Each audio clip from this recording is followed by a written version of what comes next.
They told you gratitude was just about saying thank you, about being polite, about pretending everything's okay. But if that were true, why do so many people still feel empty even after listing their blessings?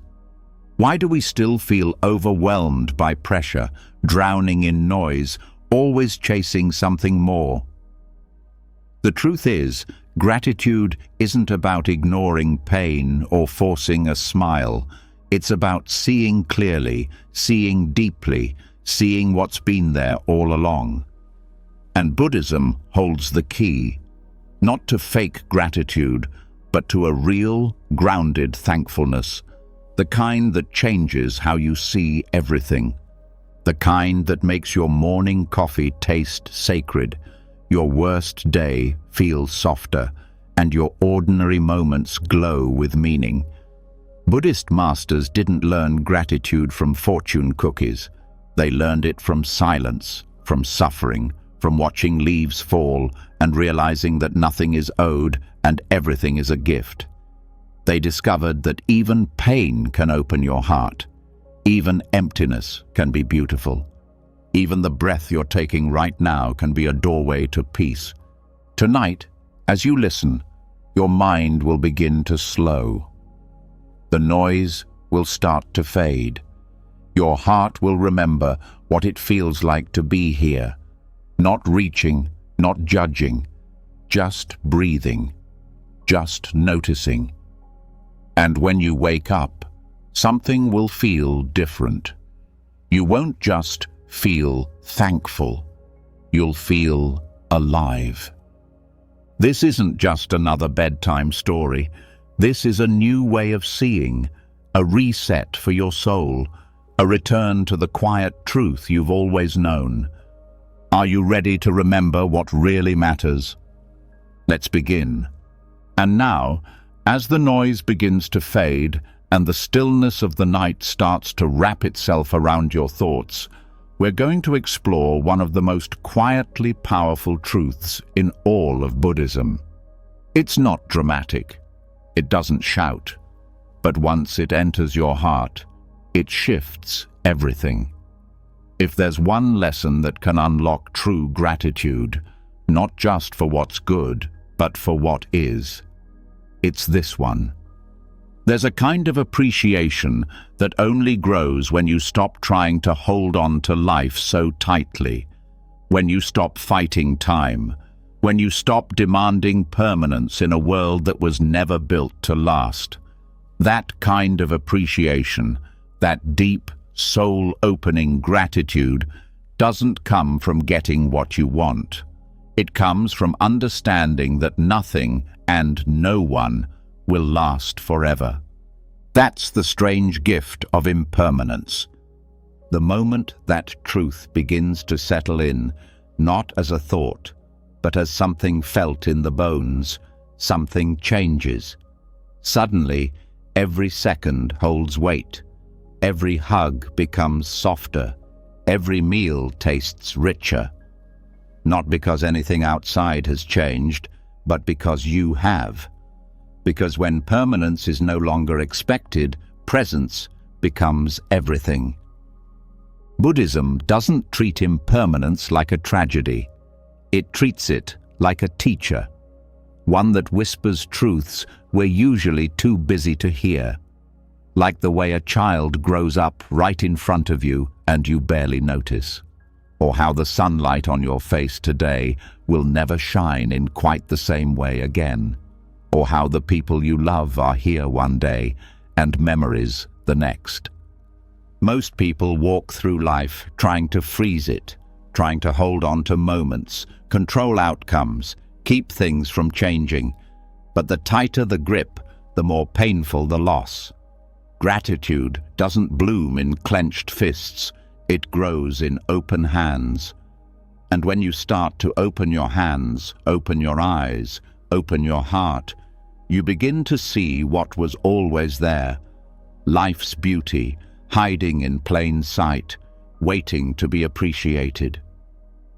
There is no deeper gratitude than the kind born from awareness that this, all of this, is temporary. When you realize that the people you pass on the street, the feeling in your chest, the beat of your heart, the breath in your lungs, are all vanishing even as you notice them.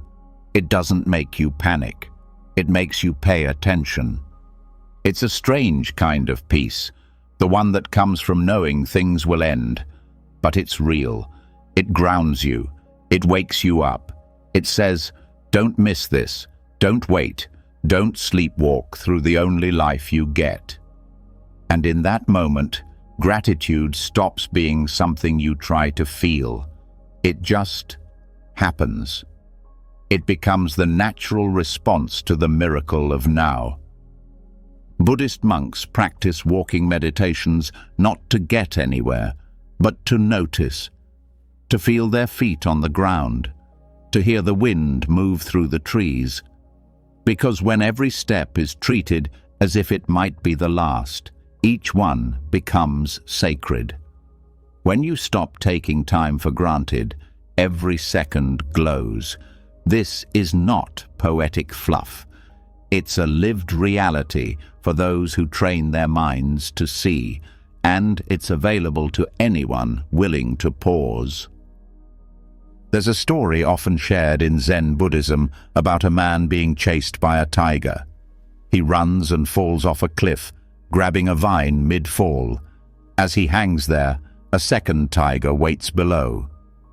And then he sees a wild strawberry growing beside him. He plucks it, eats it, and says, "Delicious." That's it.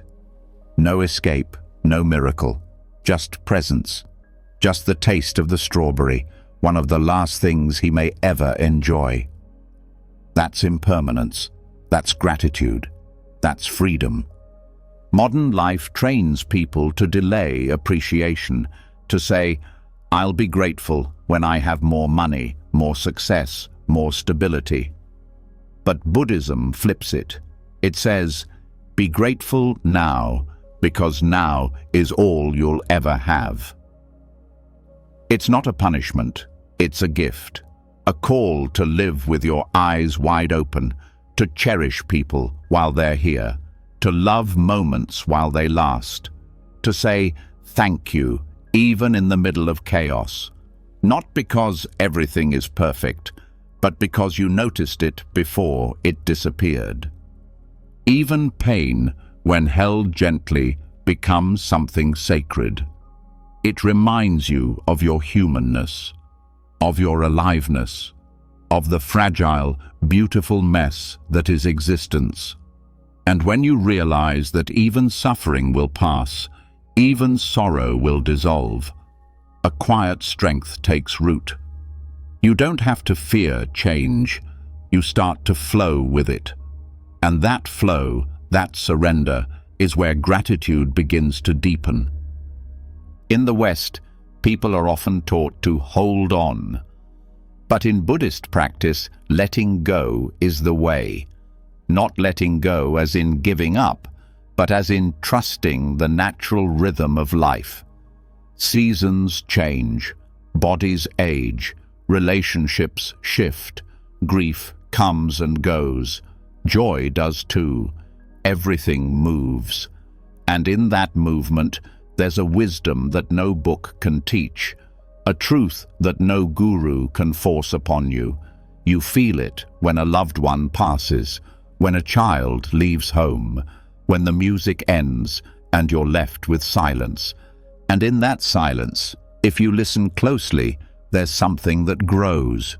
It's not loud, it's not flashy, but it's real. It's the gratitude that says, I didn't miss it, I lived it, I saw it, I loved it, and now I let it go. This lesson doesn't come easily. It requires courage to stop pretending things will last forever. It asks you to soften where you've hardened, to open where you've closed, to accept what you used to resist.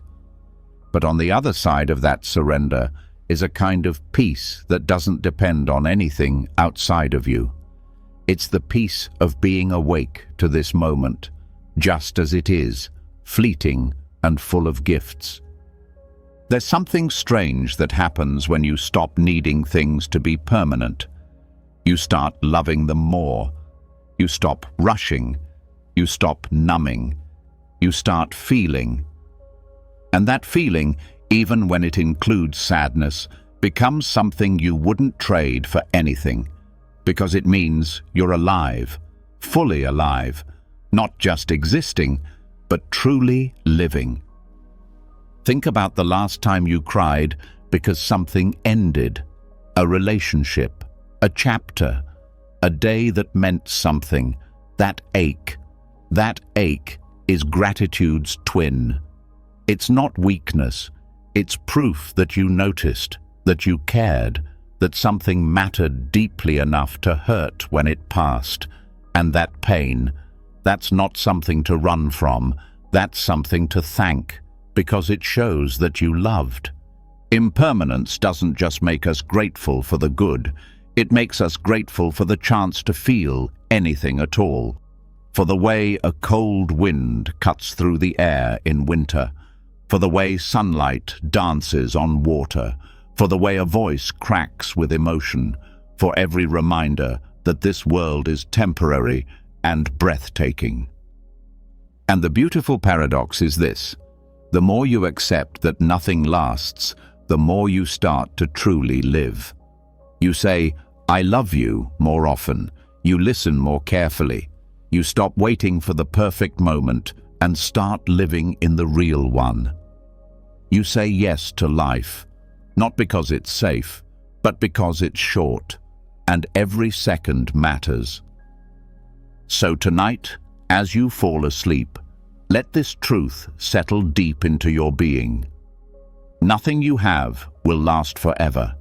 No feeling, no problem, no possession, no person. And that's not a reason to despair. That's the reason to open your eyes wider, to hold your teacup with two hands, to feel the weight of the blanket on your body, to hear the rhythm of your breath. Gratitude begins where expectation ends, where you stop demanding permanence and start honoring presence. This is the wisdom Buddhism whispers through the teachings of impermanence, that life is not something to possess, it's something to participate in, fully, lovingly, briefly. And in that brief flicker of time between birth and death, there is everything. Let that be enough. Now breathe deeply, let your body relax, let your mind soften. And now, as that quiet truth of impermanence settles into your bones, the kind of truth that softens your grip on everything you thought you needed, the next question rises almost naturally. What about the hard days? What about the pain, the uncertainty, the disappointments that seem to strip the color from life? Gratitude in moments of beauty is easy. But what about when life feels heavy? This is where the heart of Buddhism reveals one of its most radical teachings: gratitude not after the storm, but during it. It's easy to be grateful when everything is going well. When there's a breeze on your skin, food on your plate, laughter echoing down the hallway. But what happens when things fall apart? When the job is lost, the relationship ends, the diagnosis comes, or the silence in the room feels unbearable. Gratitude then seems out of place, even offensive. And yet, that is where it holds the most power. Buddhism doesn't ask you to pretend things are okay when they're not. It doesn't ask you to smile through suffering. It asks you to sit with it, to stay, to breathe through the ache and look closer, not to judge it or wish it away, but to discover what it's teaching. Because discomfort, as strange as it sounds, is not the enemy. In fact, it's often the doorway to something deeper. The Buddha himself didn't begin his path by escaping suffering. His journey started by confronting it. Seeing sickness, old age, and death for the first time wasn't a curse. It was an awakening. The pain opened his eyes. And from that, an entirely new kind of wisdom was born. A wisdom that doesn't depend on constant joy to feel gratitude, but rather learns how to feel gratitude through the very act of being alive, in all its forms. Modern culture trains us to measure our happiness by how good we feel. But that's like judging a book by how shiny the cover is. Real life is not polished. It's messy, it's raw, and sometimes it's heavy. But in those moments, something sacred is also present, if we're willing to see it. Gratitude, when tethered to happiness alone, is fragile. It shatters the moment joy disappears. But gratitude that's grounded in awareness becomes unshakable. It doesn't depend on outcomes. It lives in presence. When life hurts, the question isn't, how do I escape this? The question becomes, what is this moment trying to teach me?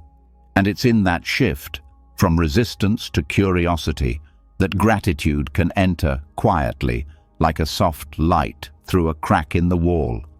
You begin to see that struggle itself carries hidden gifts. That pain has the power to purify, to humble, to connect. That even confusion is a form of guidance pointing inward.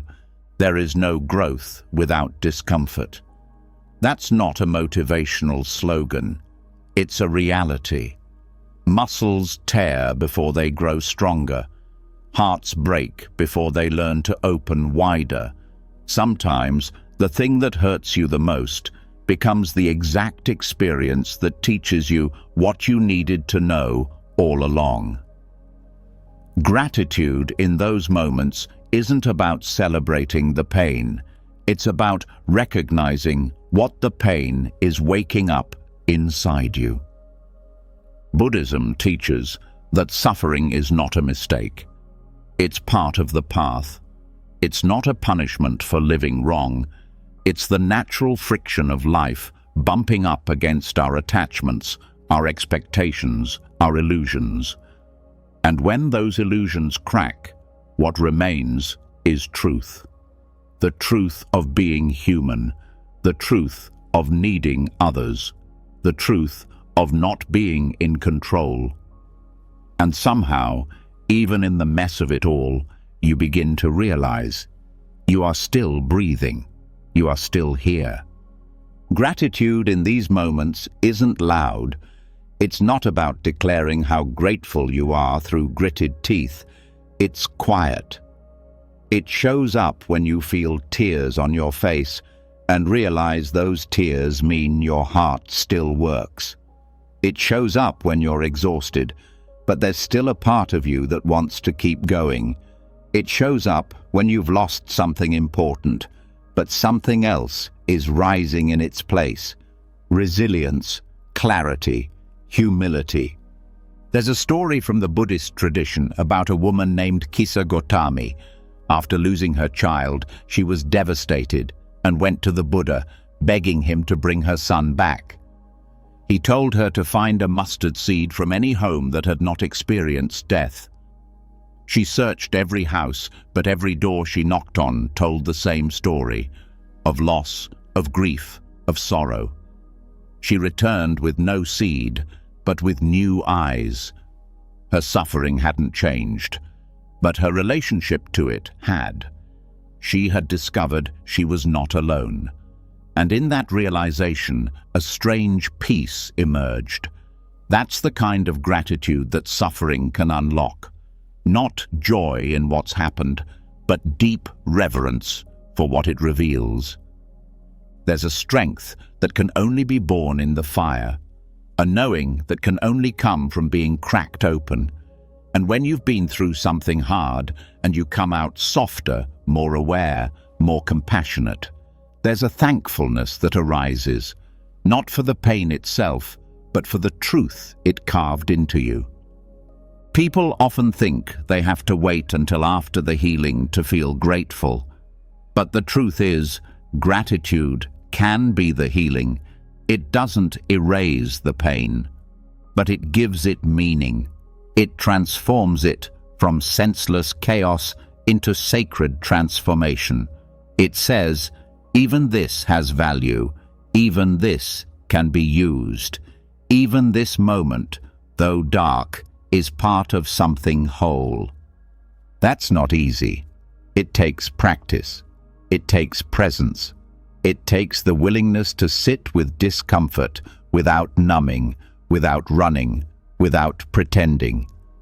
But the more you do it, the more you start to see the hidden layers within your struggles.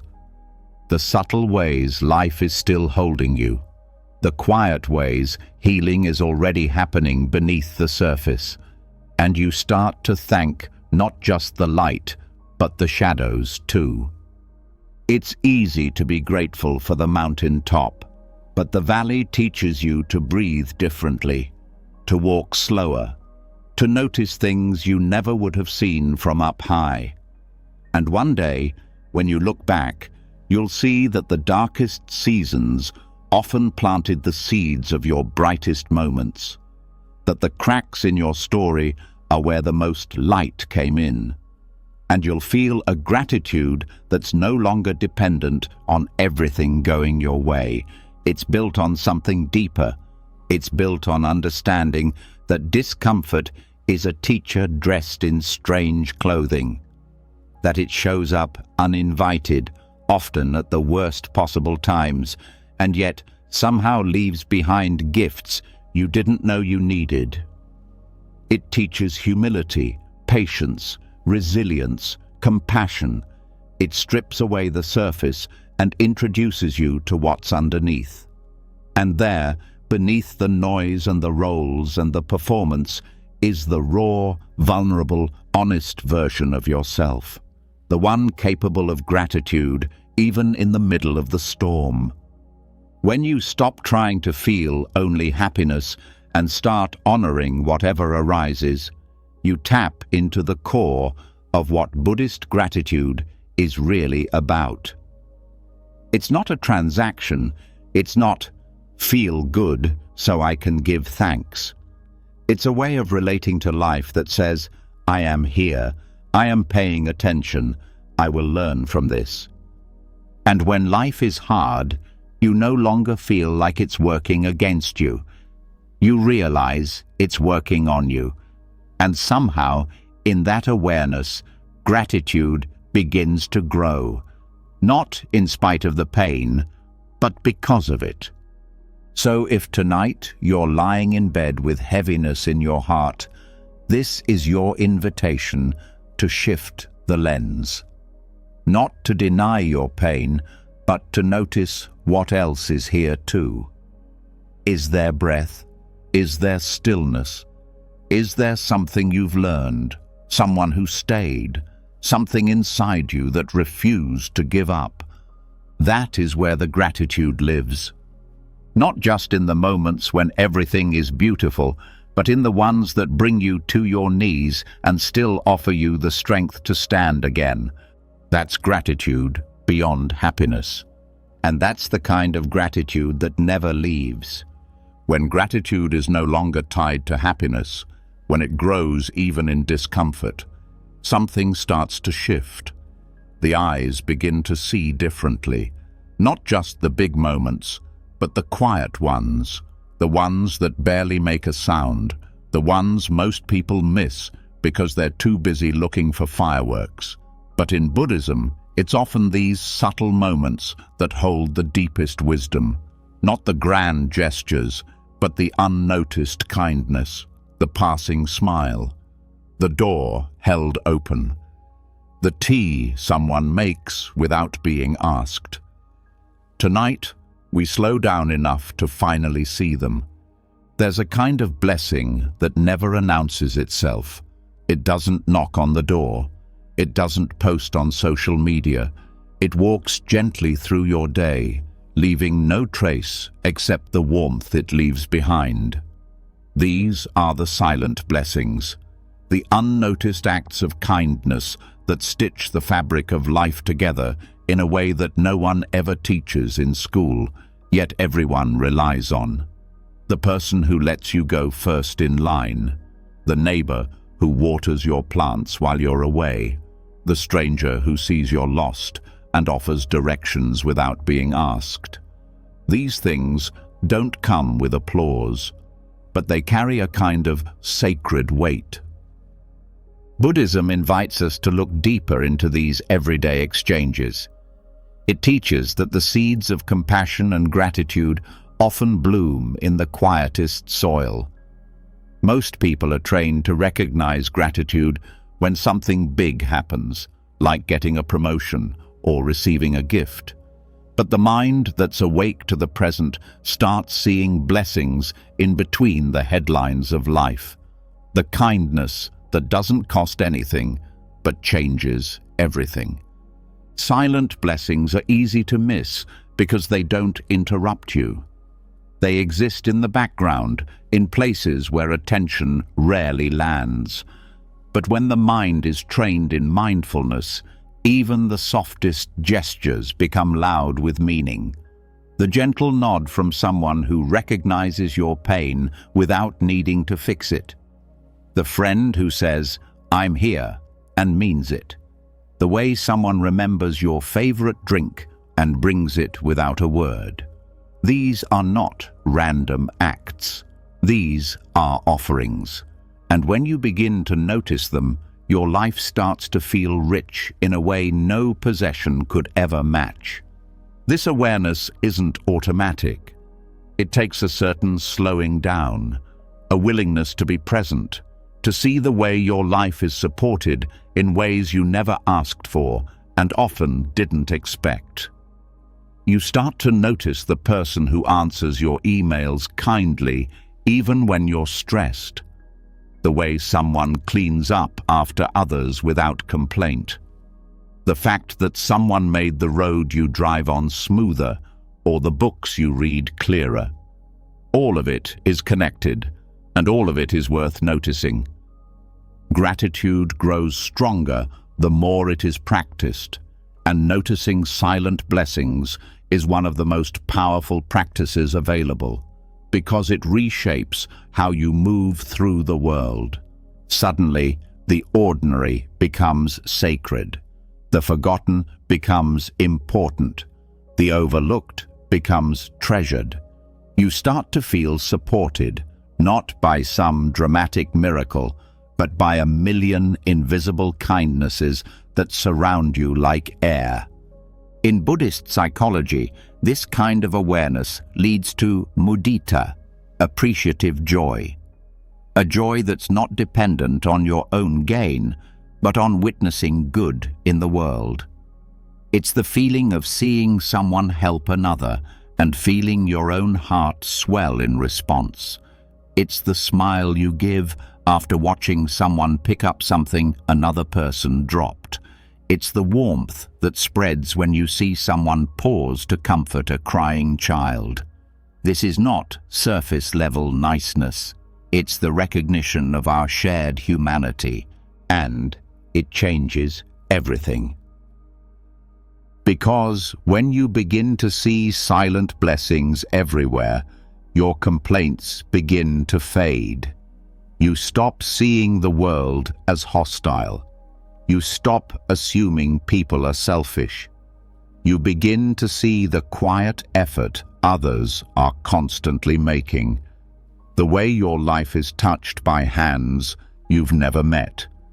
The person who delivers your food in the rain. The one who answers the customer service call even though it's their 10th one that day.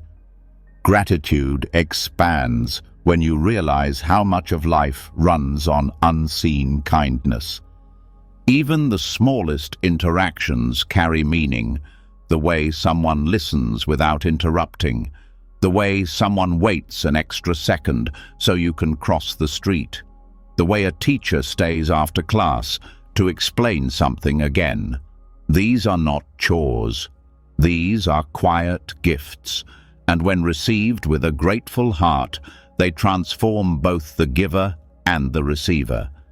because when kindness is seen, it grows.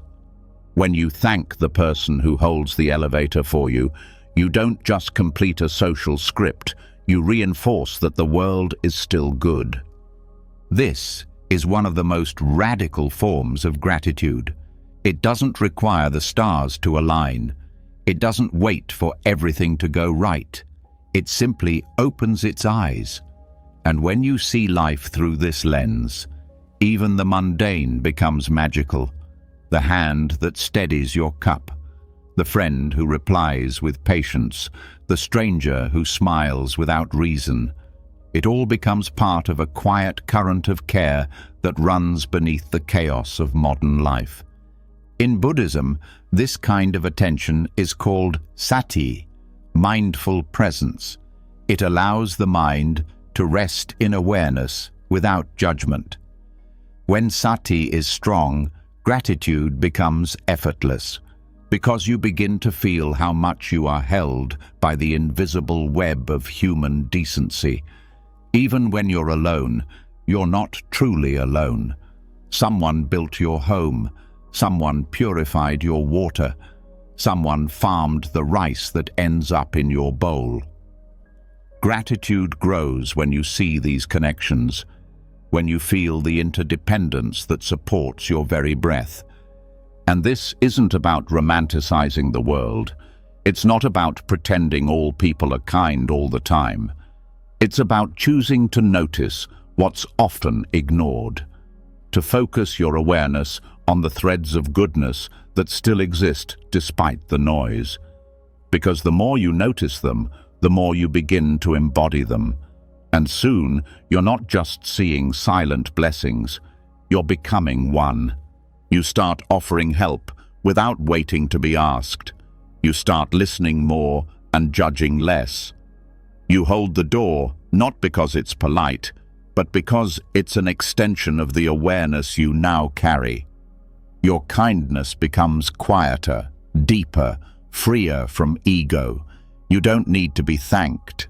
You don't need recognition. Your presence itself becomes a kind of offering. That is the Buddhist way of service, not loud, not grand, but deeply intentional. And this is the surprising part. The more you give without needing to be seen, the more connected you feel. Because it's not the recognition that creates the bond, it's the intention.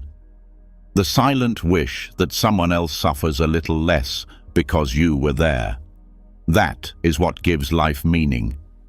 Not fame, not wealth, but the deep inner knowing that your existence lightened someone else's load. Gratitude for silent blessings is not just about noticing others, it's about noticing how you can contribute without fanfare, how your words, your gestures, your patience, your small choices all carry power. The way you greet someone, the way you forgive without holding it over their head, the way you answer a question with care even if you're tired. These things matter. These things ripple. And when you live with this kind of awareness, your life starts to feel less like a competition and more like a sacred collaboration. The deepest gratitude is not just felt, it's lived. It shows up in how you look at people, in how you pause before responding, in how you show up even when no one is watching. These are the practices that create inner peace, because when you recognize silent blessings, the world becomes less of a battlefield and more of a sanctuary, a place where the smallest gestures carry the loudest echoes. So tonight, as you rest your head, remember this. Most of the kindness you've received today will never be written down, never posted online, never spoken aloud. But it happened. It shaped you. It held you. And tomorrow, you have the chance to pass it on, not with big announcements, but with small, silent blessings of your own. And that, more than anything, is what keeps the world turning. After learning to see the silent blessings all around, the unnoticed kindness, the quiet gestures that make life feel softer, another shift begins to unfold, a deeper one. Because the next level of gratitude doesn't come from what is given to you or even from what you notice in others. It comes from the rare, radical act of learning to accept what is. Not just the good parts, all of it. And not with resistance or regret, but with gratitude so deep it no longer needs things to be different in order to feel peace. This is where gratitude becomes a form of freedom, when it stops being a reaction to something going your way and starts being a way of relating to reality. Buddhist teachings don't ask you to love only the pleasant.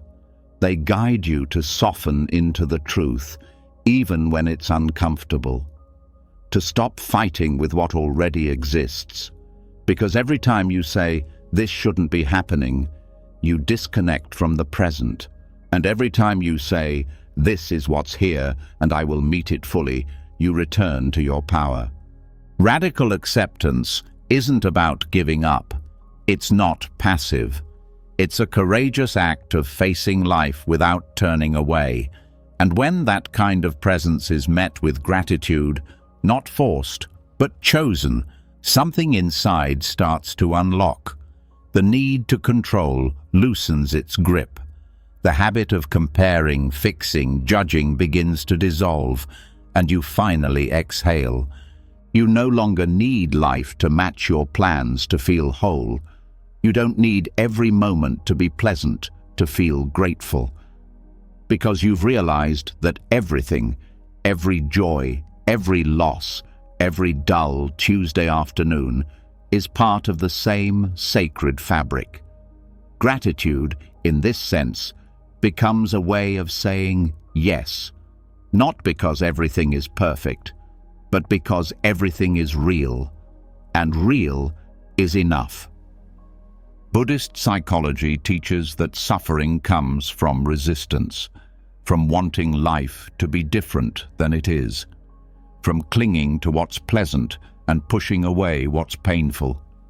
But when you drop that tug of war, when you stop arguing with the present moment, a deeper peace begins to surface, and from that peace, gratitude blooms, not because you got what you wanted, but because you finally stopped needing it. There is enormous strength in saying, "This is where I am. This is how I feel. This is what life is offering right now." That kind of honesty is the foundation of healing. And when it's paired with thankfulness, it becomes something even more powerful: liberation. Most people only feel grateful after things improve. But Buddhism teaches that gratitude is strongest when it's unconditional, when it whispers, "Thank you," even in the middle of confusion. Not for the pain, but for the clarity it can bring. Not for the hardship, but for the growth it allows. Gratitude at this level doesn't wait for the sun to come out. It stands in the rain and says, "This too belongs." Radical acceptance means no longer postponing your peace. It means not needing the next chapter to look a certain way in order to feel content now. It invites you to stop bargaining with the present moment and start embracing it. Even when it's imperfect, even when it's messy, especially then. Because what if this version of life, the one you're living right now, isn't a mistake? What if it's not a detour from your path, but part of it? When gratitude starts asking questions like that, everything softens. You stop resenting your timeline. You stop chasing better versions of yourself. You stop treating now as something to get through, and you start being here, for real. This kind of gratitude doesn't ignore pain, it includes it. It doesn't pretend everything is okay. It says, Even though this hurts, I trust it has meaning. That trust doesn't come easily. It's built moment by moment, choice by choice, but over time, it becomes the most stable thing you have. Not your circumstances, not other people, not your plans, but your own willingness to stay open. Think of all the energy that's spent trying to change what can't be changed, wishing the past were different, worrying the future won't go how you hope, judging your emotions as wrong, judging your body as flawed, judging your life as behind. Radical acceptance dissolves that entire cycle. It says, I will stop waiting for peace to arrive and start creating it from this exact moment. Gratitude becomes the tool that makes this possible. Because once you stop demanding life be different, you start to see what's already here.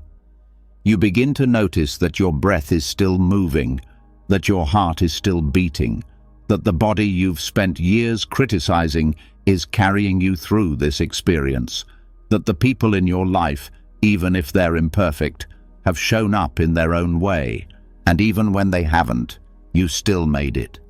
That's something to thank, not because everything worked out perfectly, but because you endured, you adapted, you continued. There's a Buddhist teaching that says, the path is not somewhere else, it's right under your feet. Gratitude for what is, not what might be, not what could have been, grounds you in that path. It returns you to the richness of this exact step, this inhale, this exhale, and that is the only place peace ever really lives.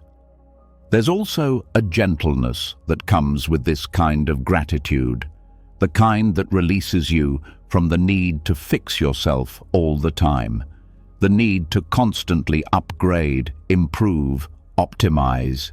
Radical acceptance says, what if you're already enough? What if your worth isn't hidden in some future version of you? What if the fact that you woke up today is enough reason to be grateful?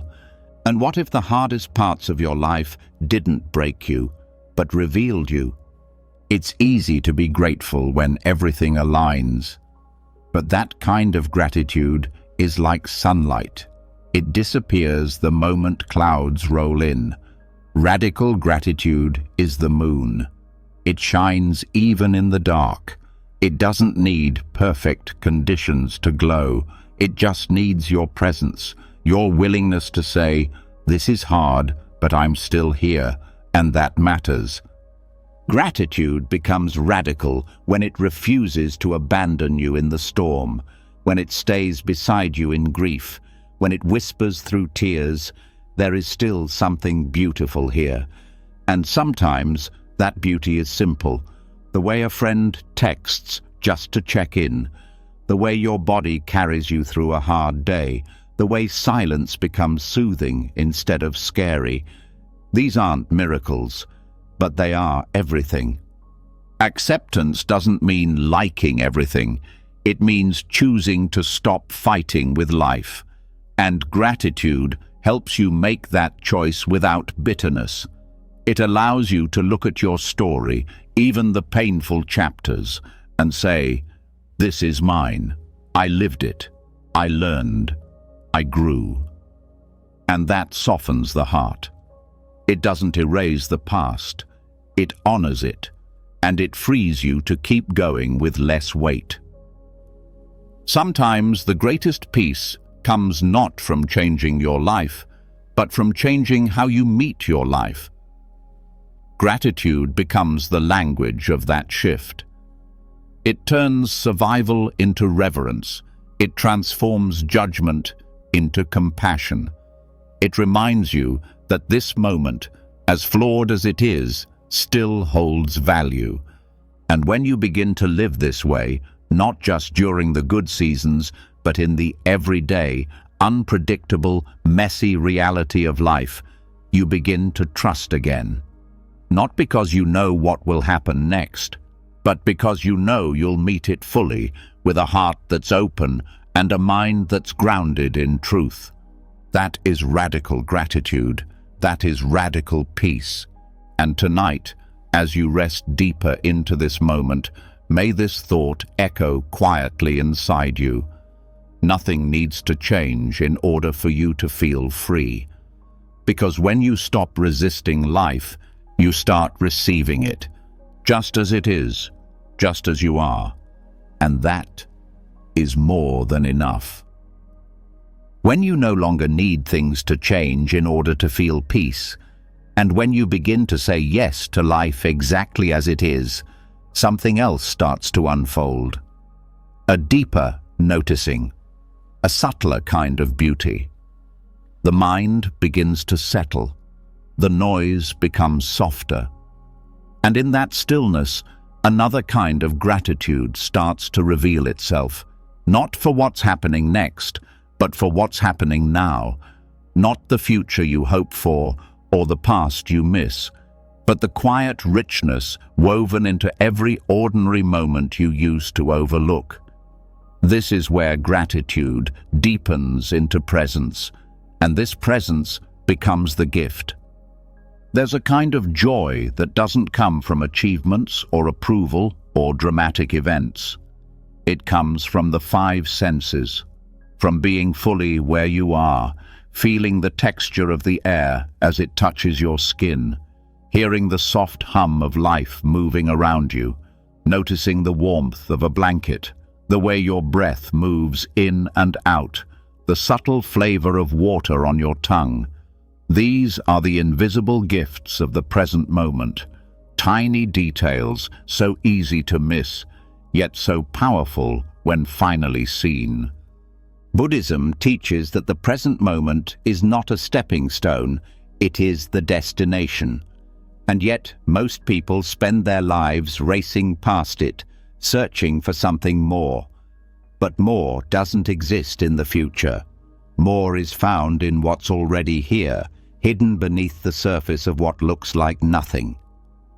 When you begin to notice your senses, truly notice, you realize how much life is already offering. Not through noise, but through stillness. Not through quantity, but through depth. This doesn't require a retreat in the mountains or silence in a monastery. It just takes one breath, one bite of food tasted fully, one step walked slowly. Gratitude grows when you allow the world to touch you again, not as a concept, but as a real, living thing. The body becomes a doorway, the breath becomes a teacher, and everything starts to feel alive. When the eyes stop scanning for what's missing and start seeing what's present, everything shifts. The color of the sky becomes brighter. The feel of water on your hands while washing the dishes becomes a soft meditation. The scent of the air after rain becomes a quiet miracle. You don't have to do more, you just have to be more aware. And from that awareness, gratitude flows like water from a spring you never knew was there. This kind of gratitude doesn't rise in the mind, it rises in the body. It speaks through sensation, through the gentle pulse in your fingertips, through the rhythm of your footsteps, through the way your shoulders soften when you hear a kind voice. It doesn't need words, it only needs attention. The more you pay attention, the more you feel the gift of now, not because it's extraordinary, but because it's real. Mindfulness in Buddhism is not just about watching your thoughts, it's about feeling your life, entering into it fully, knowing the temperature of the moment, listening deeply, seeing clearly, tasting slowly, being aware of the small things that often slip through your fingers in the rush to get somewhere else. This is not a rejection of goals or ambition. It's a return to what fuels them, because without presence, no achievement satisfies. Without presence, life becomes a blur. Gratitude grows when you stop needing big reasons to feel it. When the sunlight on your face is enough. When the sound of your breath reminds you that you're still here. When the quiet ticking of a clock becomes the rhythm of time passing through your open awareness. None of these things change the world, but they change how you live in it. They pull you out of the fog of distraction and back into the realness of being alive. And that aliveness is the true gift. In the modern world, attention is constantly pulled outward. Screens flash, notifications buzz, thoughts spin. But the practice of presence invites you to come back to this moment, this chair, this breath, this sound. And when you do, you find that what's already here is more than enough. Not because it's perfect, but because it's awake. The more you train your awareness to rest in the present, the more sensitive you become to its offerings. You begin to feel the difference between eating and tasting, between hearing and listening, between touching and feeling. Life no longer passes unnoticed. You meet it with open eyes and open hands, and gratitude stops being something you practice. It becomes something you are. Each moment carries a frequency, a texture, a tone, but you only hear it when you slow down. The flicker of candlelight, the gentle hum of electricity, the steady sound of your breath flowing in and out without needing your permission. These aren't just background details. They are the music of now, and the more you hear it, the more it begins to heal what was once restless.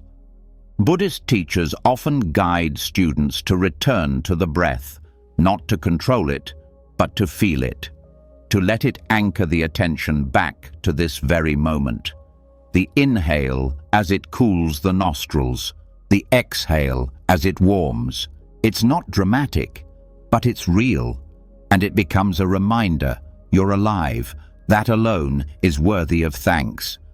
There's a softness that develops from this practice, a sense of returning to yourself, not the self that's achieving or performing, but the one that is simply here, being, sensing, noticing, the one that feels the ground beneath your feet and says, "This is enough." That kind of gratitude doesn't come from effort. It comes from presence, from the willingness to stop for long enough to receive what's already being given. And sometimes the most beautiful gifts are the ones no one else can see. The moment you touch something warm after being cold. The peace that fills your chest after a deep breath. The way a single word from a friend lands in your body and melts your defenses. These things can't be posted or measured, but they're real, and they change you from the inside out. This is why the Buddha taught that awareness is the path, because awareness makes everything available. When you're truly here, life meets you fully, and gratitude becomes the natural response, not because the moment is rare, but because you are present enough to notice it. This is not about slowing down your life. It's about deepening your attention, about learning to see the moment you're in as sacred, not someday, but now. The gift is not waiting in the future. The gift is breathing through your nose right now. It's the weight of the blanket on your legs. It's the sound of your heart beating in your chest like a drum that's been playing since the day you were born. The present moment never asks for anything. It only offers, over and over again. And when you begin to see what it's giving, without noise, without flash, without needing to prove anything, you stop craving more. You stop chasing what's already here, and you start receiving with full awareness, with an open heart. So tonight, let this be your only task, not to plan or analyze or fix anything, just to feel, to notice, to receive the invisible gifts of now, the ones that are waiting in the silence, in the softness, in the space between thoughts. They're not loud, they're not urgent, but they are always, always there. And when you begin to feel them, you won't need anything else to be different. You'll just be here, and here will finally feel like home.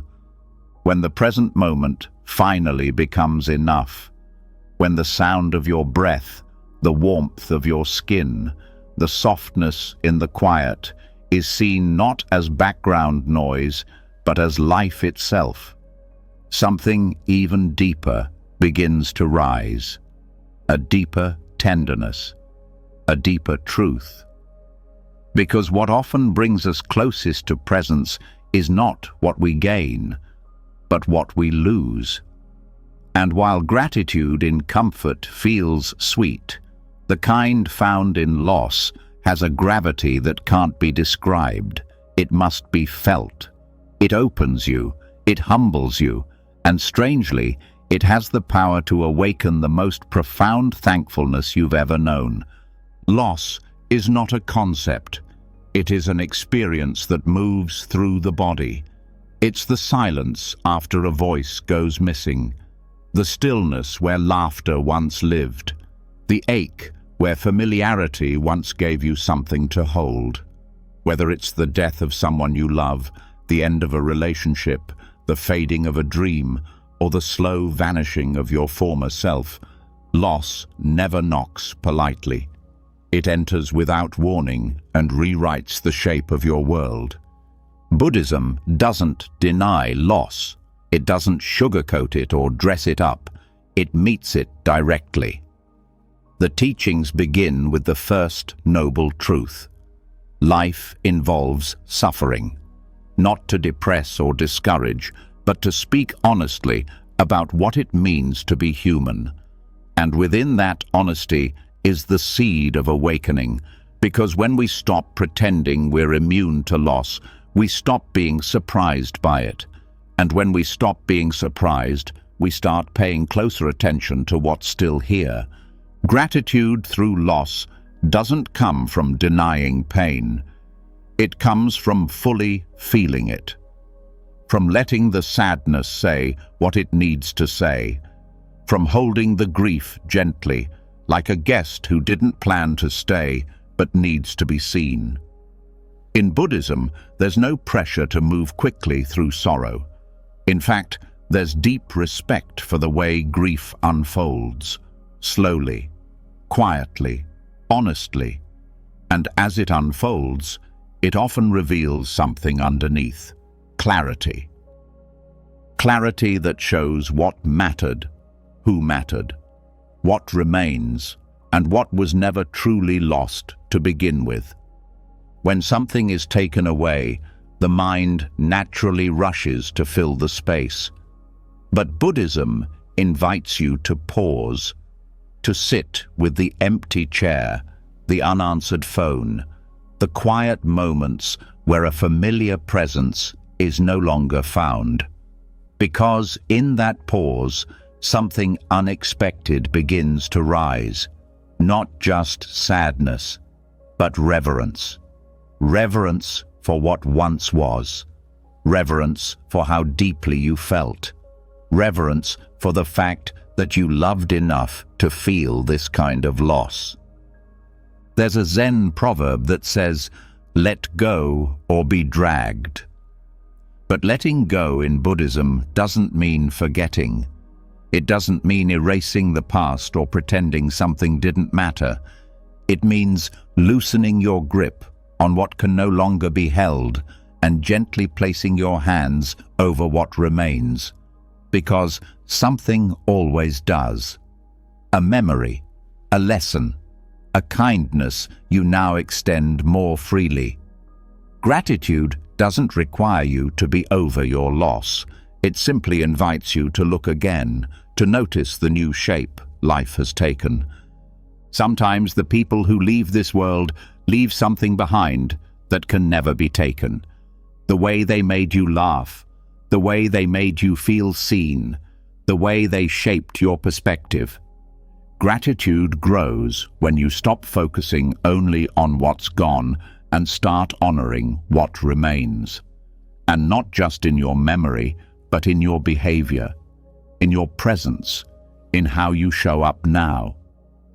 In Buddhism, there's the concept of continuation, that nothing truly ends. Everything becomes something else. The leaf that falls becomes part of the soil that feeds the tree. The tears that fall become part of the healing that helps someone else.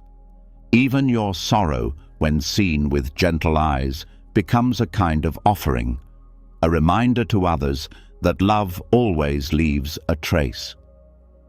Gratitude through loss is not flashy, it's quiet. It's the moment you notice the sky and feel your loved one in the light. It's the smell of something familiar that pulls a name from your heart. It's the silence that used to hurt, but now brings peace. It's the day you laugh again, not because the pain is gone, but because it's no longer the only thing you feel. Loss teaches you to pay attention differently. You no longer assume anything will last. You no longer expect time to wait. And because of that, every moment becomes more vivid. Every conversation becomes more sacred. You stop holding back. You say the words. You listen with both ears. You cherish the now, not out of fear, but out of deep, living gratitude for what is still possible. There's a Buddhist practice known as Maranasati, or death awareness meditation. Practitioners reflect daily on the fact that life is fragile, not to become morbid, but to become awake, to stop postponing love, to stop delaying presence, to stop assuming there will always be more time. This awareness doesn't create despair. It creates urgency to live fully. It deepens the gratitude for the breath you still have. In the heart of grief, the teachings say, feel everything. Do not rush. Do not numb. Do not perform strength. Instead, let the sadness become part of your path. Let it soften your edges. Let it open you to others who are hurting. And as it does, you begin to notice things you couldn't before. The way someone stays silent with you in a room and somehow says everything. The way a gentle breeze can feel like a hand on your back. The way a single flower blooming can carry more meaning than an entire bouquet ever did. You begin to see that not all presence requires a body, that love does not need to be held to be felt, that even in absence there is connection. And in that connection, gratitude returns, quietly, powerfully, not in spite of your loss, but because of how much it taught you to see. When something breaks, what's left is often more honest, less decorated, but more real. That's what loss does. It strips away illusion. It reveals truth. And truth, when embraced fully, always leads to gratitude. Not because everything is okay, but because everything is real. The people you've lost, the places you'll never return to, the seasons that passed too quickly, they aren't gone. They live in your choices. They live in your awareness. They live in your ability to look at someone else's pain and say, I understand. That understanding is a form of gratitude. It says, this hurt me deeply, and yet I'm still open. And if you're still open, even with a broken heart, then you've already begun to transform loss into something sacred. Buddhist monks chant not only for blessings, but for those who have passed. Not because they believe the dead need words, but because the living need reminders. That love does not end. That memory is a form of connection. That grief is not an interruption of life, it is a thread woven through it. And when held with care, it becomes a source of wisdom, of gentleness, of grace. Gratitude through loss is not about pretending. It's not about silver linings or forcing meaning. It's about honoring the depth of what you felt, the truth of what was shared, the reality of what was lost. And then, from that place of deep honesty, looking around and noticing, there is still breath, there is still time, there is still something to give. You can still love. You can still hold. You can still remember. You can still say thank you, not because you moved on, but because something inside you moved deeper. So tonight, if there is someone or something you miss, let that missing become sacred. Let the ache be a prayer. Let the love you once gave become the love you give now in a different form to someone else who needs it. Because loss may change the shape of what's possible, but it never takes away your ability to be present, to feel, to offer, to grow. And in that presence is the softest, strongest form of gratitude there is. Loss has a way of sharpening your awareness. It takes what you once took for granted and makes it sacred. It teaches you how to hold moments fully because they won't come again in quite the same way. That kind of gratitude comes from being cracked open. But once the heart is opened that wide, the next challenge is keeping it open in a world that pulls your attention in every direction. Because what steals gratitude more quietly than grief is distraction. Not pain, but noise. Not heartbreak, but constant interruption. And nowhere is that more present than in the digital world. In Buddhist practice, mindfulness is about presence, fully experiencing one thing at a time. But in modern life, most people live in fragments. One eye on the screen, one hand on the phone, a dozen tabs open in the background of the mind. You're there, but not really. You're scrolling, but not seeing. Connected, but not nourished. And this disconnection from presence is also a disconnection from gratitude. Gratitude doesn't live in the future or the past. It lives in now. But the digital world is designed to pull you away from now. It feeds on urgency, novelty, comparison. It distracts you with updates, notifications, dopamine hits that feel satisfying for a second, but leave behind a deeper hunger. The kind of hunger that no screen can ever feed. You check the phone again, and again, and again. But what you're really looking for is peace, and peace can't be downloaded. Gratitude requires depth, and screens often keep you at the surface. You scroll past someone's pain, someone's joy, someone's story, and your mind never stops to feel it. You're exposed to everything, but connected to nothing. And slowly it becomes harder to appreciate the simple things, the warmth of your tea, the look in someone's eyes, the feel of a breeze. Because your mind is trained to chase stimulation, not savor stillness. In Buddhism, the practice of retreat is not about escape.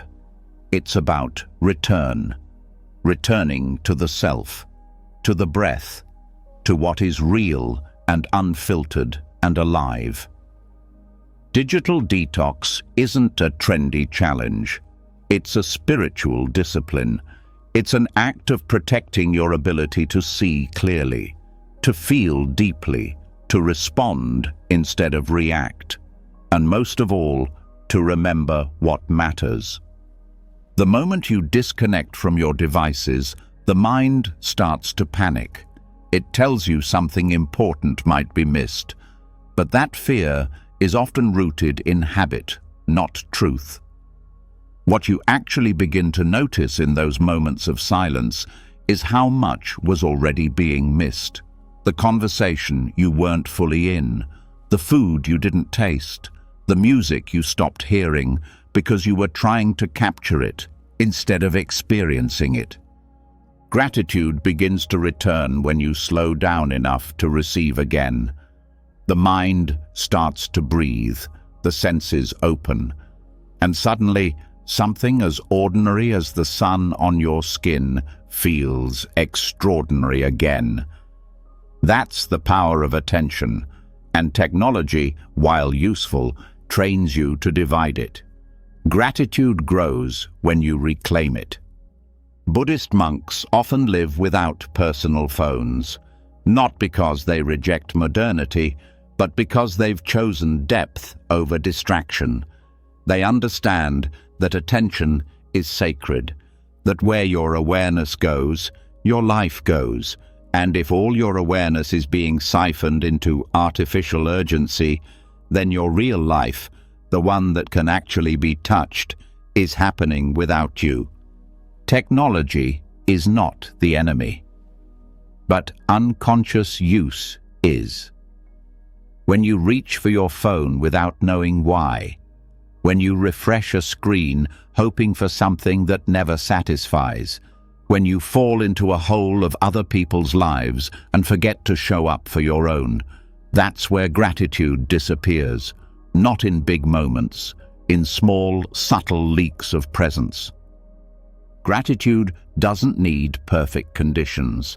It only needs your awareness, and awareness needs space. That's why digital detox is more than a productivity hack. It's a return to mental clarity. It allows you to reset your nervous system, to feel silence again, to watch your thoughts instead of being pulled by them. And in that clarity, you start to appreciate what doesn't change when the phone is off.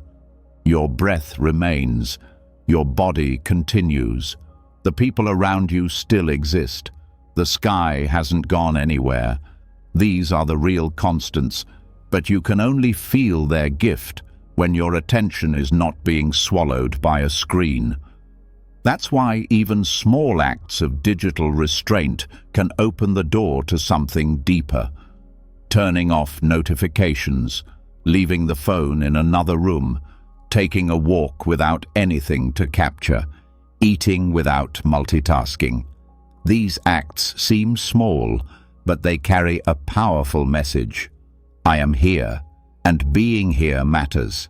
Gratitude requires presence, and presence requires space. Without space, the heart gets crowded, and a crowded heart cannot feel deeply. That's why detoxing from digital noise is not just helpful, it's healing. It clears the static so you can hear again, not the news, not opinions, but the soft, steady voice of life moving through you. The part of you that remembers how to feel wonder, how to notice beauty, how to give thanks for something as simple as silence. There's a kind of loneliness that doesn't come from being alone. It comes from being disconnected from yourself. And screens, when used mindlessly, amplify that disconnection. You're surrounded by people's highlight reels, but can't remember the last time you felt truly connected to your own joy. That kind of detachment leads to restlessness, to emptiness. But when you unplug, even briefly, you begin to feel your own rhythm again, your own heartbeat, your own thoughts, uninterrupted. And in that reconnection, gratitude finds a home again. Buddhist practice encourages direct experience, not filtered through cameras or curated through captions, just raw, honest being. What does this moment feel like? What is your breath doing right now? Can you feel your feet touching the earth? These questions don't lead to knowledge, they lead to presence, and presence leads to gratitude, not because everything is ideal, but because it's real. One of the most powerful things you can do for your inner peace is to reclaim your attention, to stop giving it away so easily, to realize that your ability to focus is not just a skill, it's your life force. And every moment you take back from distraction is a moment that can be filled with wonder, with awe, with thanks. So the next time you feel the urge to check something, pause. Ask, what am I really looking for? Often the answer is connection, meaning, validation.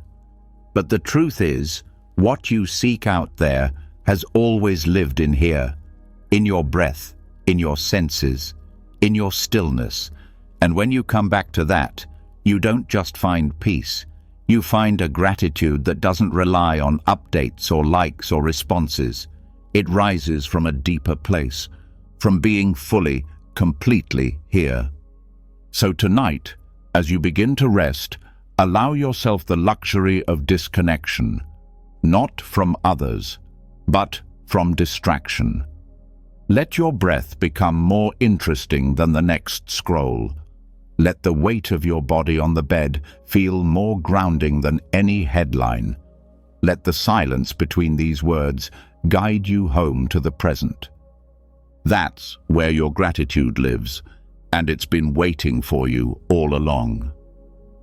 After stepping away from the constant pull of screens and rediscovering the quiet power of attention, something begins to settle. The noise fades, the urgency loosens, and in its place grows a different kind of awareness, an awareness that doesn't want more but starts asking a harder question. What if this is already enough? Because maybe the issue was never that life wasn't full, but that we were too distracted to notice its fullness. And in Buddhism, that noticing of what's already here, already working, already beautiful, is not just wise, it's liberation. Enough is not a place. It's a feeling, a state of inner clarity that doesn't depend on your bank balance, your achievements, or how much applause you receive. It is the silent realization that chasing more was never the path to peace, and that peace, ironically, was always waiting beneath everything you thought you needed. The Buddhist path doesn't condemn success or ambition, but it warns of craving, of the restless hunger that tricks you into believing happiness is always just one step away. Contentment is not laziness. It's not settling. It's the radical act of pausing and looking around and saying, right now, there is enough. It's the realization that more stuff, more titles, more control doesn't bring more freedom. It often brings more attachment, more stress, more confusion. And when the mind is clouded by that, gratitude suffocates. The Buddha called this craving tanha, a thirst that has no end. The more it is fed, the more it grows. You chase the next thing, then the next, and you tell yourself it's normal. But deep down, a quiet voice begins to whisper, this isn't it either. You reach the goal, and instead of peace, you feel emptiness wrapped in accomplishment. Buddhism doesn't ask you to stop wanting. It asks you to look closely at your wants and ask, where are they leading me? Gratitude grows when wanting fades. Not because you have nothing, but because you've finally looked at what you do have. Your breath, steady and loyal. A mind capable of reflection and change. A heart still open despite what it's been through. A sunrise you didn't have to pay for. A friend who still listens. Enough is not measured in abundance. It is measured in awareness. There's a reason monks own so little. It's not about rejecting comfort. It's about not needing excess to feel alive. When the mind is trained to see enough in the smallest things, joy becomes easy to access. A simple bowl of food becomes a blessing. A quiet walk becomes a celebration. You begin to see that you are not poor in experience. You've just been overlooking the value of what's already in your hands. Modern culture thrives on dissatisfaction. You are constantly told to upgrade, enhance, hustle, improve. That message is relentless. Who you are is not enough. What you have is not enough. Where you are is not enough. And when that belief settles in your bones, even success feels hollow, even beauty feels dull. But Buddhism points to the opposite truth. Enoughness is not something to earn, it is something to remember. When you stop trying to outrun your life, you start living it. You taste your food instead of inhaling it. You look into someone's eyes and see their soul instead of their utility. You sit down without guilt. You wake up and feel the sheets against your skin and think, what a gift it is just to be here. That's not poetic. That's presence. And presence is what gives rise to the kind of gratitude that lasts. The mind conditioned by craving is always scanning for what's missing, but the mind trained in contentment is looking for what's here. And what's here, once you stop overlooking it, is a kind of quiet magic. You don't need to be the best to feel peace. You don't need to have the most to feel whole. You don't need to be constantly improving to feel worthy. Enoughness is not laziness, it is spiritual clarity. In Buddhism, there's a term santuti. It means contentment, satisfaction, the joy of enough. It is considered one of the greatest inner treasures, because when you feel enough, you stop needing the world to constantly validate you. You stop comparing. You stop rushing. And in that space, your true life begins to unfold. Not the life you were sold, but the life that was always here, waiting. You start to feel grateful for things others miss. The way the light hits the wall in the afternoon.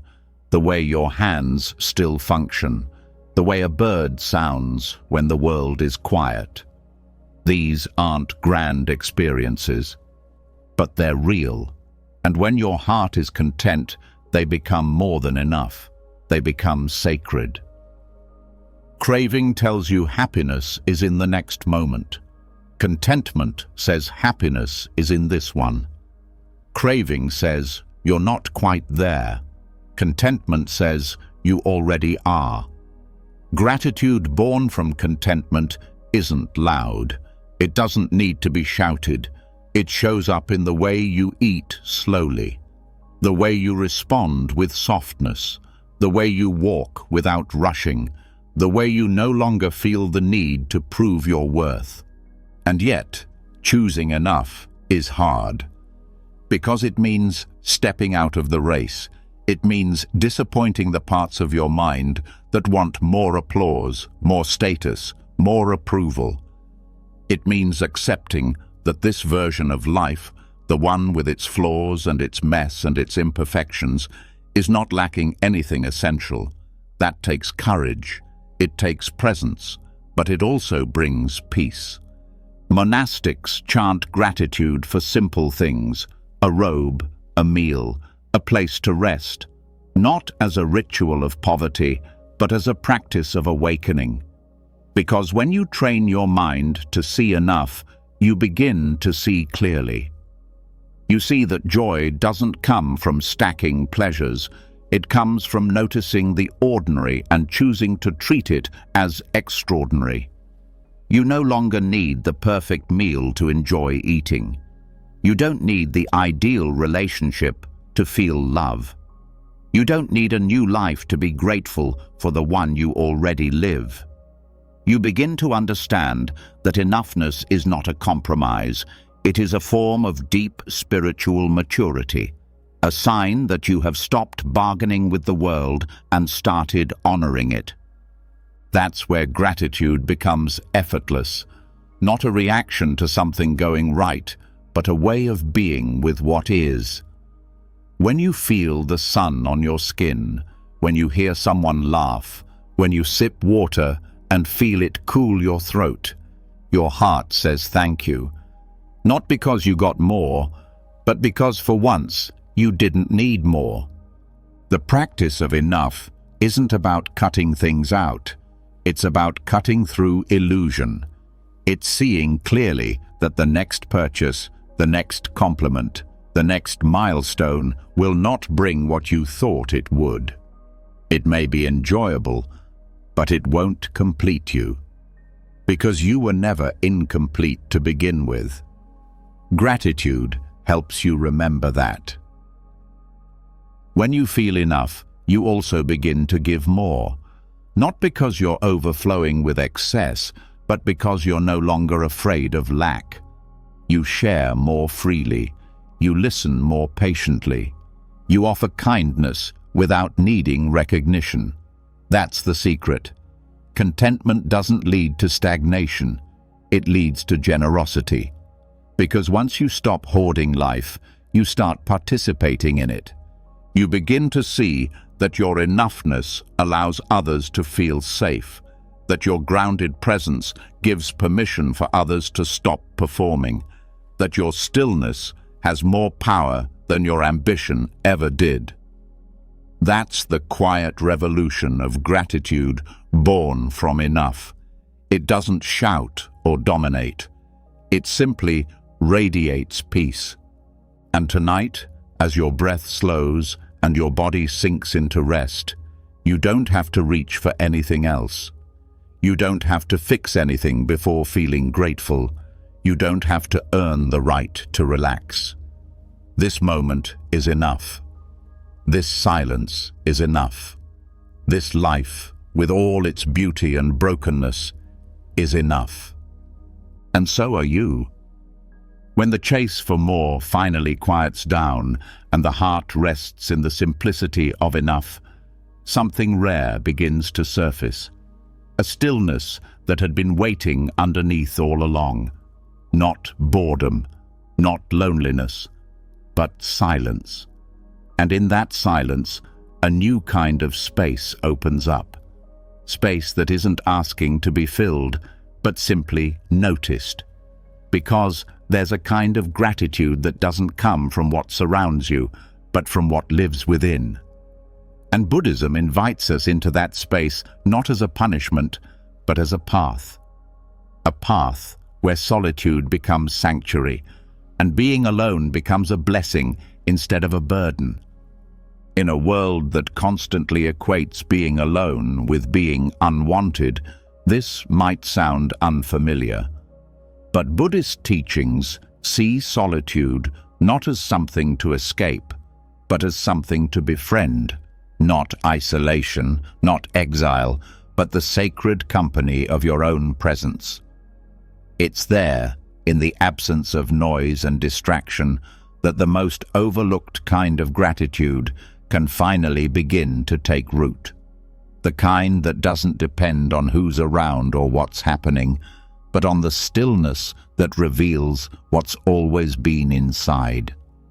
Solitude is not emptiness, it's space.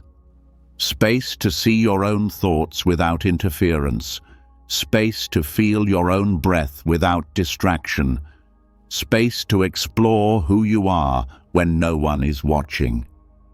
And in that honest space, something starts to shift. The discomfort begins to ease, the mind softens, and without the need to perform, a quiet truth begins to speak. You are already whole. Buddhist monks often spend long periods in silence, not as withdrawal from life, but as a deep engagement with it. They walk slowly. They eat mindfully. They sit with their own minds hour after hour, not to escape the world, but to understand it more clearly. They're not running from people.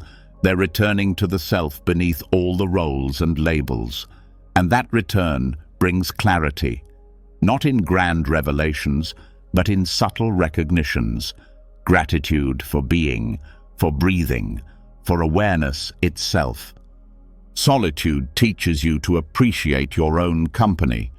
It reveals how much energy has been spent managing others' expectations, reactions, and opinions. It returns you to something simpler. The feeling of your feet on the ground, the warmth of the sun on your skin, the sound of your own laughter when no one else is in the room.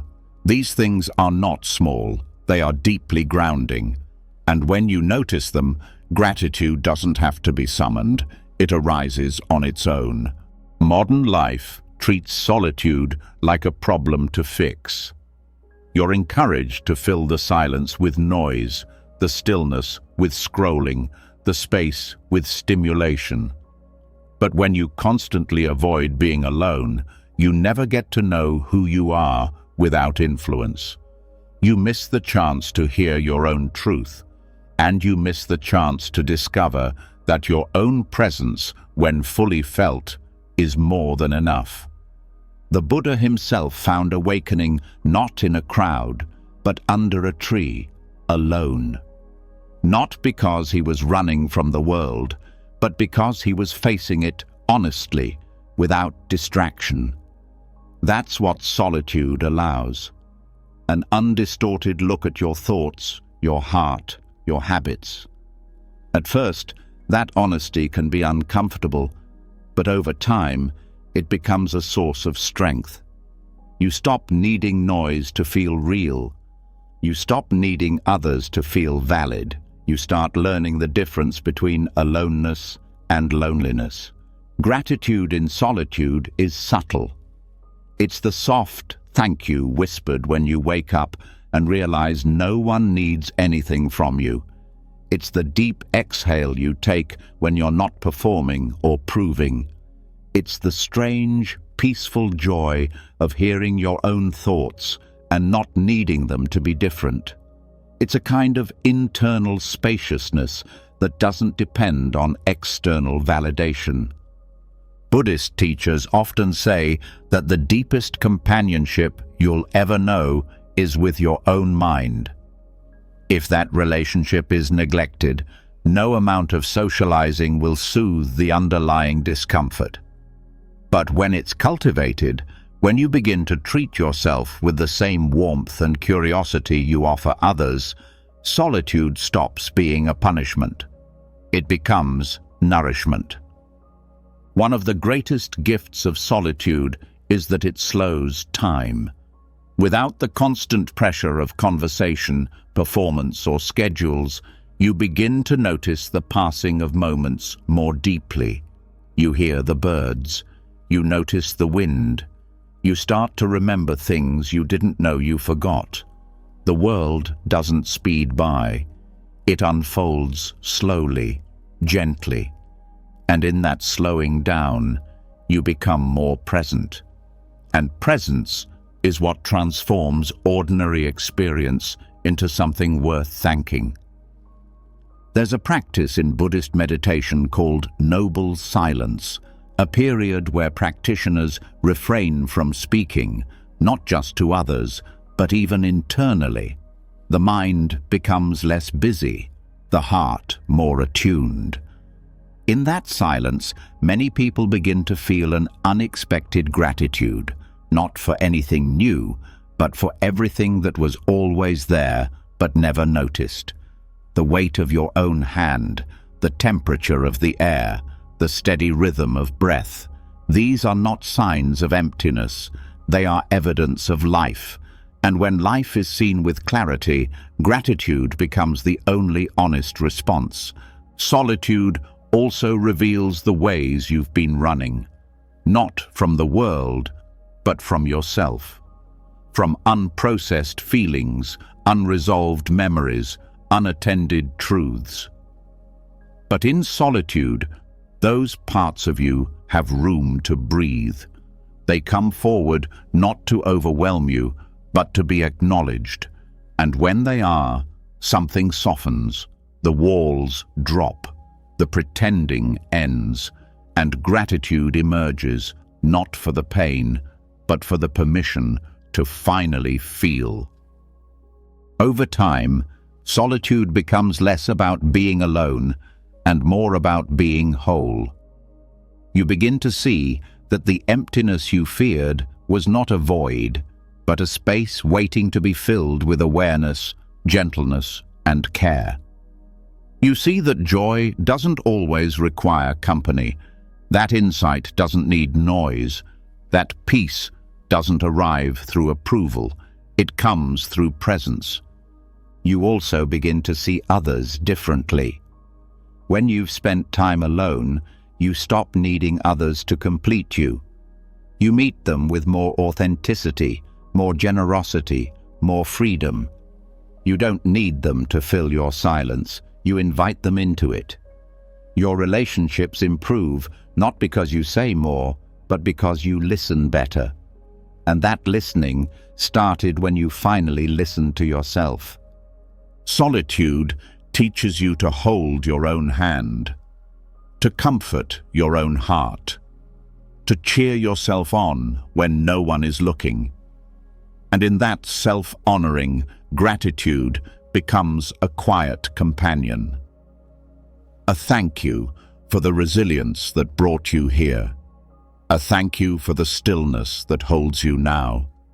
A thank you for the courage to be with yourself when it would have been easier to run.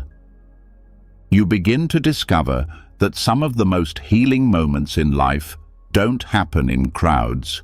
They happen in the early morning, when the world is still asleep and you're sitting in silence with your tea. They happen when you take a walk without your phone and realize the trees have been trying to talk to you. They happen when you cry alone, not because you're broken, but because you finally stopped holding everything in. That's the gratitude of solitude. It's not flashy. It's not something you can post about. But it's real, and it changes you. So tonight, if you find yourself alone, let it be sacred. Let the silence be a doorway. Let the space around you become a mirror. You are not missing anything. You are returning to breath, to presence, to the quiet strength that's been waiting for you all along. And that is more than enough to be grateful for. Solitude reveals the fullness of presence. It strips away the noise, the rush, the constant need to respond, and it teaches you to hear again, to feel again, to honor the quiet gifts of simply being alive. But there's one place where that presence can take on even deeper meaning, one daily ritual that is often rushed, often ignored, and yet holds the power to reconnect you to life itself. Eating. Because in every bite, there's a story, a history, a chain of life that has moved across fields, hands, air, and time to reach your plate. And when seen clearly, eating becomes more than nourishment. It becomes a prayer of gratitude. The act of eating is one of the most overlooked opportunities to practice mindfulness. In modern culture, it's often done with a screen in front of the eyes or a task list in the mind. It becomes automatic. Chew, swallow, move on. But in Buddhist thought, eating is sacred, not because of what is eaten, but because of how it's received. It's a chance to pause, to feel, to return to the body, and most of all, to recognize the interconnection that makes each meal possible. The first step in mindful eating is to stop, to actually look at the food in front of you and recognize that it didn't just appear. Someone grew it, someone harvested it, someone packed it, someone transported it, someone prepared it. Countless lives, seen and unseen, contributed to what is now resting in your hands. That awareness shifts the experience. The meal becomes more than a routine.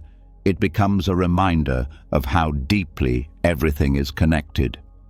Buddhist monks begin their meals with reflection, not as a formality, but as a way of aligning the heart with gratitude.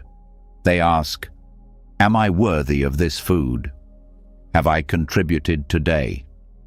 Will I eat with mindfulness, not greed?" This reflection isn't about shame. It's about awareness. It invites the eater to slow down, to honor the food, and to meet it with presence rather than mindlessness. When you take your first bite with awareness, something changes. The flavor deepens. The texture becomes clearer. The experience becomes richer. And this richness isn't because the food changed. It's because you did.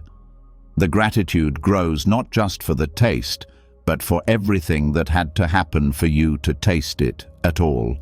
The soil, the sun, the rain, the labor, the moment. It all comes together in that bite. Gratitude through mindful eating isn't limited to gourmet meals. In fact, the simplest foods often reveal the most. A warm bowl of rice, a slice of bread, a piece of fruit. When eaten slowly, when felt fully, these become reminders that life is always offering nourishment, not just through flavor, but through connection. That every bite is a link in the web of existence. This is not about perfection. You don't have to turn every meal into a ceremony, but even one bite taken in silence, with presence, can shift something in you. It can bring you out of autopilot. It can soften your relationship to food. It can remind you that this act, this everyday, often forgotten act, is a form of receiving. And when you truly receive, gratitude arises naturally. Mindful eating also teaches moderation. When you eat slowly, you notice your body's cues more clearly. You stop when full. You savor more with less. The need to consume out of boredom, emotion, or habit begins to fade. You no longer eat just to fill space. You eat to honor the life that supports your own. That is one of the most powerful shifts in Buddhist practice, turning the act of consumption into an act of reverence. Gratitude grows when you feel supported. And what is food if not support? Not just physically, but emotionally, spiritually, relationally. Food brings people together. It tells stories. It holds memories. But when rushed, all of that is lost. The taste fades. The meaning dissolves. And you're left full in the stomach, but empty in the heart. Mindfulness is what brings it back. Eating with presence also allows you to confront your patterns with compassion. You begin to see what you reach for when you're anxious, what you avoid when you feel shame, what you crave when you're lonely. And rather than judging these patterns, you learn from them. You slow them down. You meet them with kindness, because the goal is not control, it's understanding. Understanding is what allows transformation, and transformation opens the door to deeper gratitude. When you prepare your own food, mindfulness begins even earlier. Washing the vegetables becomes a meditation. Slicing with care becomes an act of love. Cooking slowly becomes a ritual of service. You begin to thank the food not just with words, but with your attention. You treat each step with gentleness, and that energy flows into what you create. The food becomes an offering, not just to yourself, but to everyone who eats with you. In Buddhist temples, meals are often shared in silence. There's no conversation, no entertainment, just the sound of spoons, chewing, and breath. At first, it can feel strange, but then something clicks. The silence becomes supportive, the senses heighten, the connection deepens. You realize that gratitude doesn't need to be spoken to be felt. It can move quietly, from mouth to heart to mind. You also begin to understand impermanence more intimately. The food that nourishes you now will be gone in minutes. The fullness you feel will fade. The moment will pass. But rather than mourning that, you appreciate it more. You taste while you can. You give thanks while it's there. And you let go without grasping. That's the beauty of mindful eating. It teaches you to live fully in each moment, even as it disappears. This awareness carries over into the rest of life.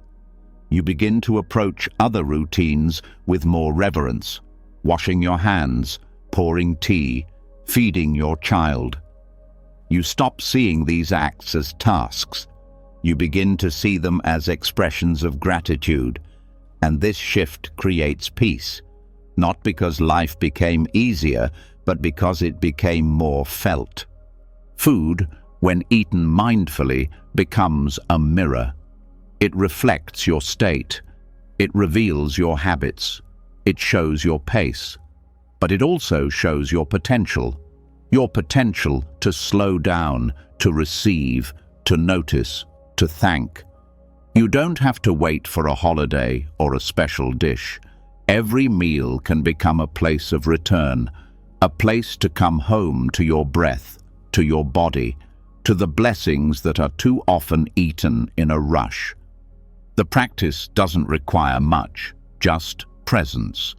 Just one breath before the first bite. Just one moment of stillness before reaching for more. That's all it takes. Gratitude doesn't grow in quantity. It grows in attention, and that attention, when given freely, turns even the simplest meal into something sacred. So, the next time you sit down to eat, pause. Feel the weight of the bowl, the warmth of the steam, the colors, the scent, the texture. And then take a slow bite. Taste fully. Swallow completely. Feel the nourishment reaching your body. And let your heart whisper the quiet truth. This is enough. This is a gift. And I am grateful. Because gratitude, at its core, is not about what you have. It's about how deeply you receive what's already been given. After rediscovering the sacredness in each bite of food, after learning to slow down long enough to honor the simple act of nourishment, something else becomes easier to feel. A deeper thread. A quiet realization that every meal, every ingredient, every step in the ritual of eating involved countless lives, most of whom we'll never meet. That's where the practice of gratitude naturally begins to expand, not just for what is in front of you, but for everyone and everything behind it. Gratitude moves outward, and in Buddhism, this expansion leads to one of its most profound insights: interdependence. The understanding that no one lives in isolation and nothing is truly done alone. Gratitude becomes transformational when it's no longer limited to personal blessings, when it starts to touch the invisible hands that have made your life possible, the people whose names you'll never know, the strangers who grew your food, paved your roads, delivered your packages, built your home, kept the power on, cleaned the streets. These are not extras in the background of your story. They are the fabric of it. And Buddhism teaches that when this truth is deeply seen, the ego softens and the heart expands. Interdependence, or paticca samuppada in Buddhist terms, is the recognition that everything arises because of everything else. Nothing exists independently. A tree needs sunlight, soil, water, wind, time.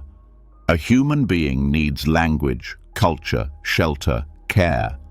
Even your thoughts are shaped by experiences you didn't choose.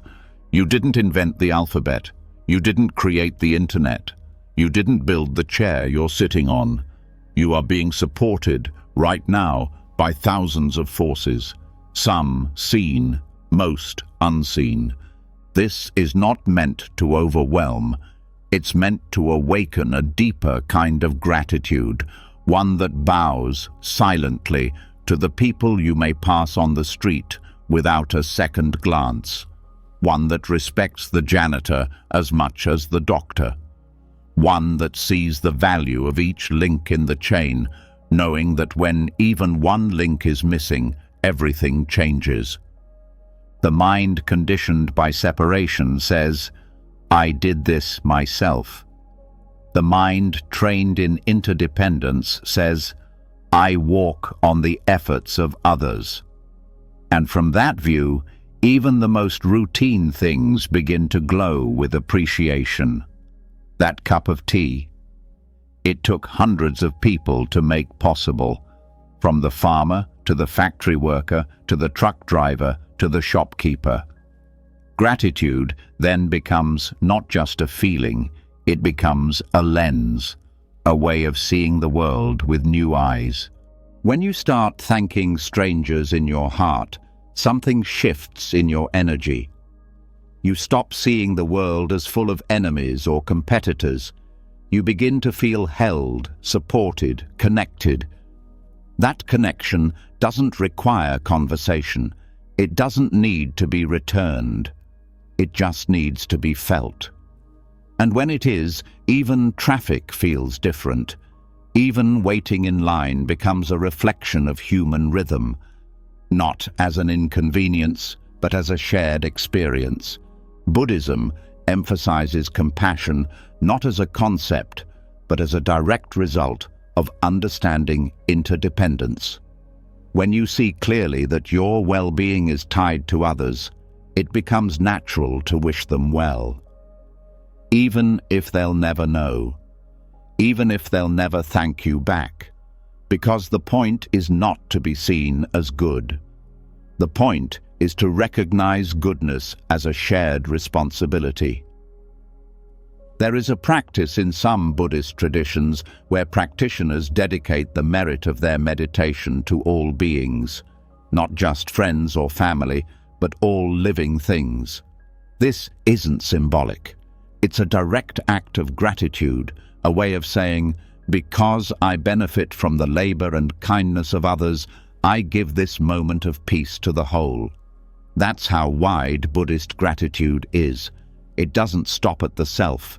It keeps moving, rippling outward. This doesn't mean ignoring injustice.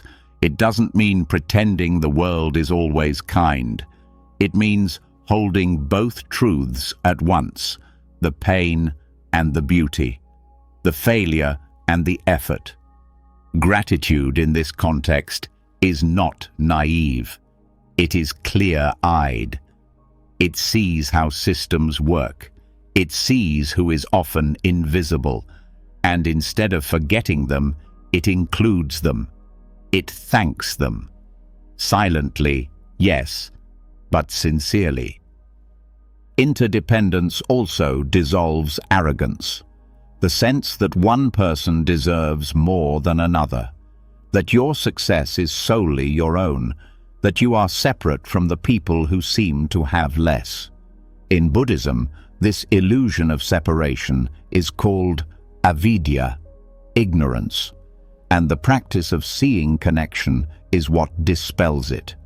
It's what allows the heart to open wider, not because you were told to, but because you finally see the truth. We rise and fall together. Gratitude for unseen connections also brings healing. It softens loneliness, because even when you are physically alone, you are not unsupported. Someone built the phone you use, someone stitched your blanket, someone raised the animal or grew the grain that feeds you.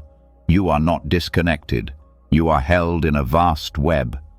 And when you remember that, the ache of separation begins to ease. This awareness makes you walk differently through the world. You start to hold doors a little longer. You make eye contact with the cashier. You give a silent nod to the sanitation worker. You begin to say thank you, not always out loud, but in your presence, in your choices, in the way you carry yourself. Gratitude becomes embodied. And the beauty is, this kind of gratitude is available at all times. It doesn't depend on good moods or good weather. It only depends on seeing. Seeing the intricate, sacred chain of cause and effect that makes each moment possible. And when you see it, gratitude no longer feels like a practice. It feels like a response, a natural response to the truth of being alive in a world where everything, somehow, supports everything else. Even the people who challenge you are part of this. The ones who test your patience, who push your buttons, who bring out your shadows. They too shape your growth. They reveal what still needs healing. And if seen from a place of wisdom, even that difficulty can be met with a strange kind of thanks.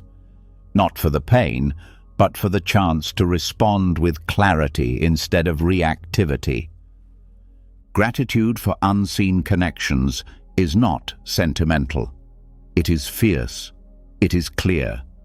It asks you to wake up from the illusion of separateness and feel the hum of life moving through everything.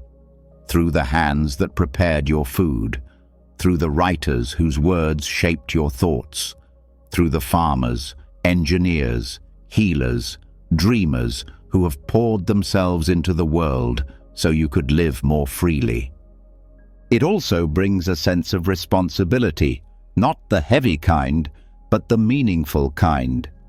If so many lives have supported yours, how can your life support others? Not through grand gestures, but through small, consistent care, through showing up with kindness, through offering your own labor, words, time, presence, energy. Gratitude then becomes not just internal, it becomes active. And when you start living this way, something remarkable happens. Life stops being about getting. It becomes about giving, not out of obligation, but out of recognition. You give because you've received. You offer because you've been supported. And that giving returns to you in the form of deeper peace, wider connection, and a quieter, more grounded joy. So tonight, as you rest, think of the invisible hands that held you today. The ones who didn't know your name, but made your day possible. Thank them in your heart. Let that gratitude stretch beyond your immediate circle.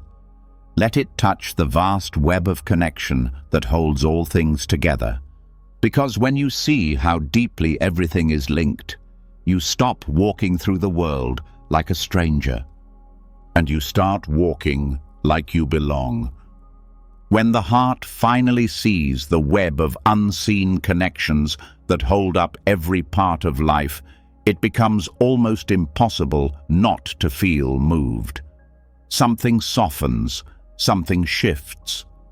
You start noticing more, appreciating more, even those who may never know the role they played in your life.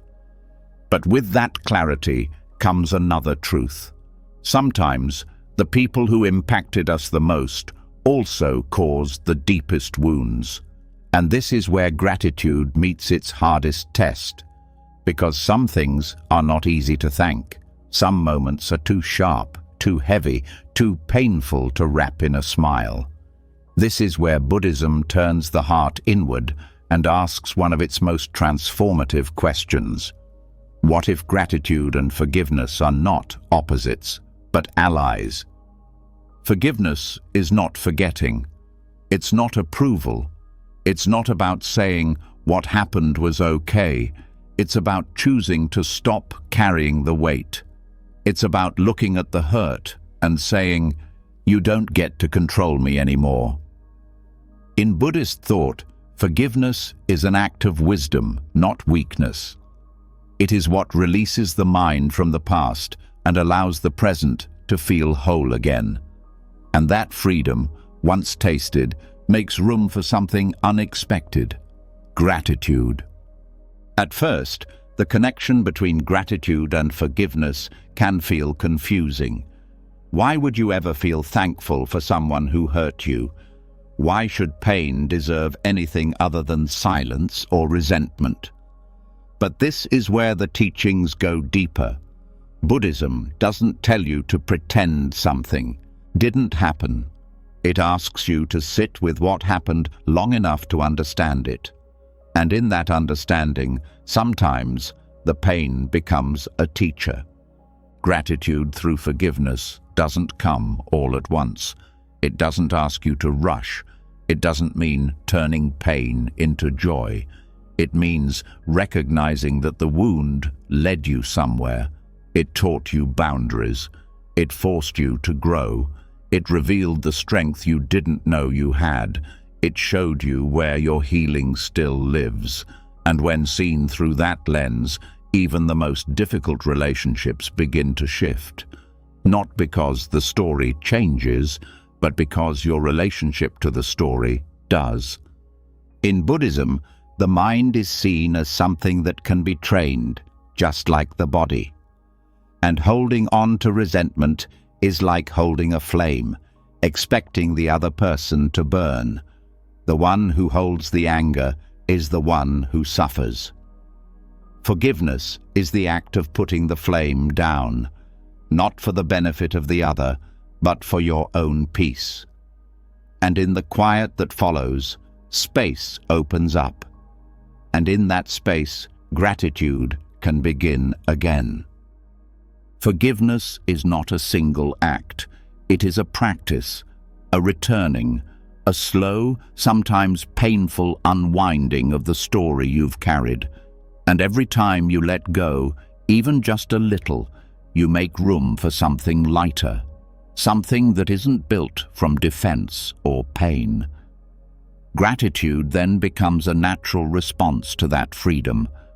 Not gratitude for the pain itself, but for the strength that came from surviving it, for the clarity that came from the fall, for the way you got up again. Buddhist psychology speaks often of dukkha, suffering or dissatisfaction, as a natural part of life. Everyone carries it. Everyone has been hurt. Everyone has hurt others. This shared human truth is what makes compassion possible. And it's also what makes forgiveness necessary. Because if we are all flawed, if we are all learning, then withholding forgiveness becomes a way of holding ourselves back too. The walls we build to keep others out also keep our own gratitude from flowing freely. Gratitude is a form of presence, and resentment ties us to the past. When you forgive, you free yourself to return to now. You stop rehearsing the story. You stop trying to win the argument in your head. You stop needing to be right. And in the silence that follows, you start noticing things again. The way the sun hits the table, the way your body still breathes, the way someone smiled at you today. All of that was there before. You just couldn't feel it through the fog of holding on. Forgiveness also allows you to reclaim parts of yourself that were frozen in time. The version of you that was silenced, the part that became guarded, the softness that once trusted. These are not things to discard. They are parts of you waiting to be welcomed back. And gratitude grows when you stop needing to be at war with yourself. When you stop dividing the timeline of your life into good and bad, right and wrong, strength and shame. You begin to see it all as part of the same journey. Buddhism teaches that even our enemies are our teachers, not because they were right, but because they reveal what we still cling to. They show us where our attachments live, attachments to being understood, to being treated fairly, to being seen in a certain way. When those attachments are challenged, pain arises, but so does insight. And with insight comes choice. The choice to continue the cycle or to step out of it.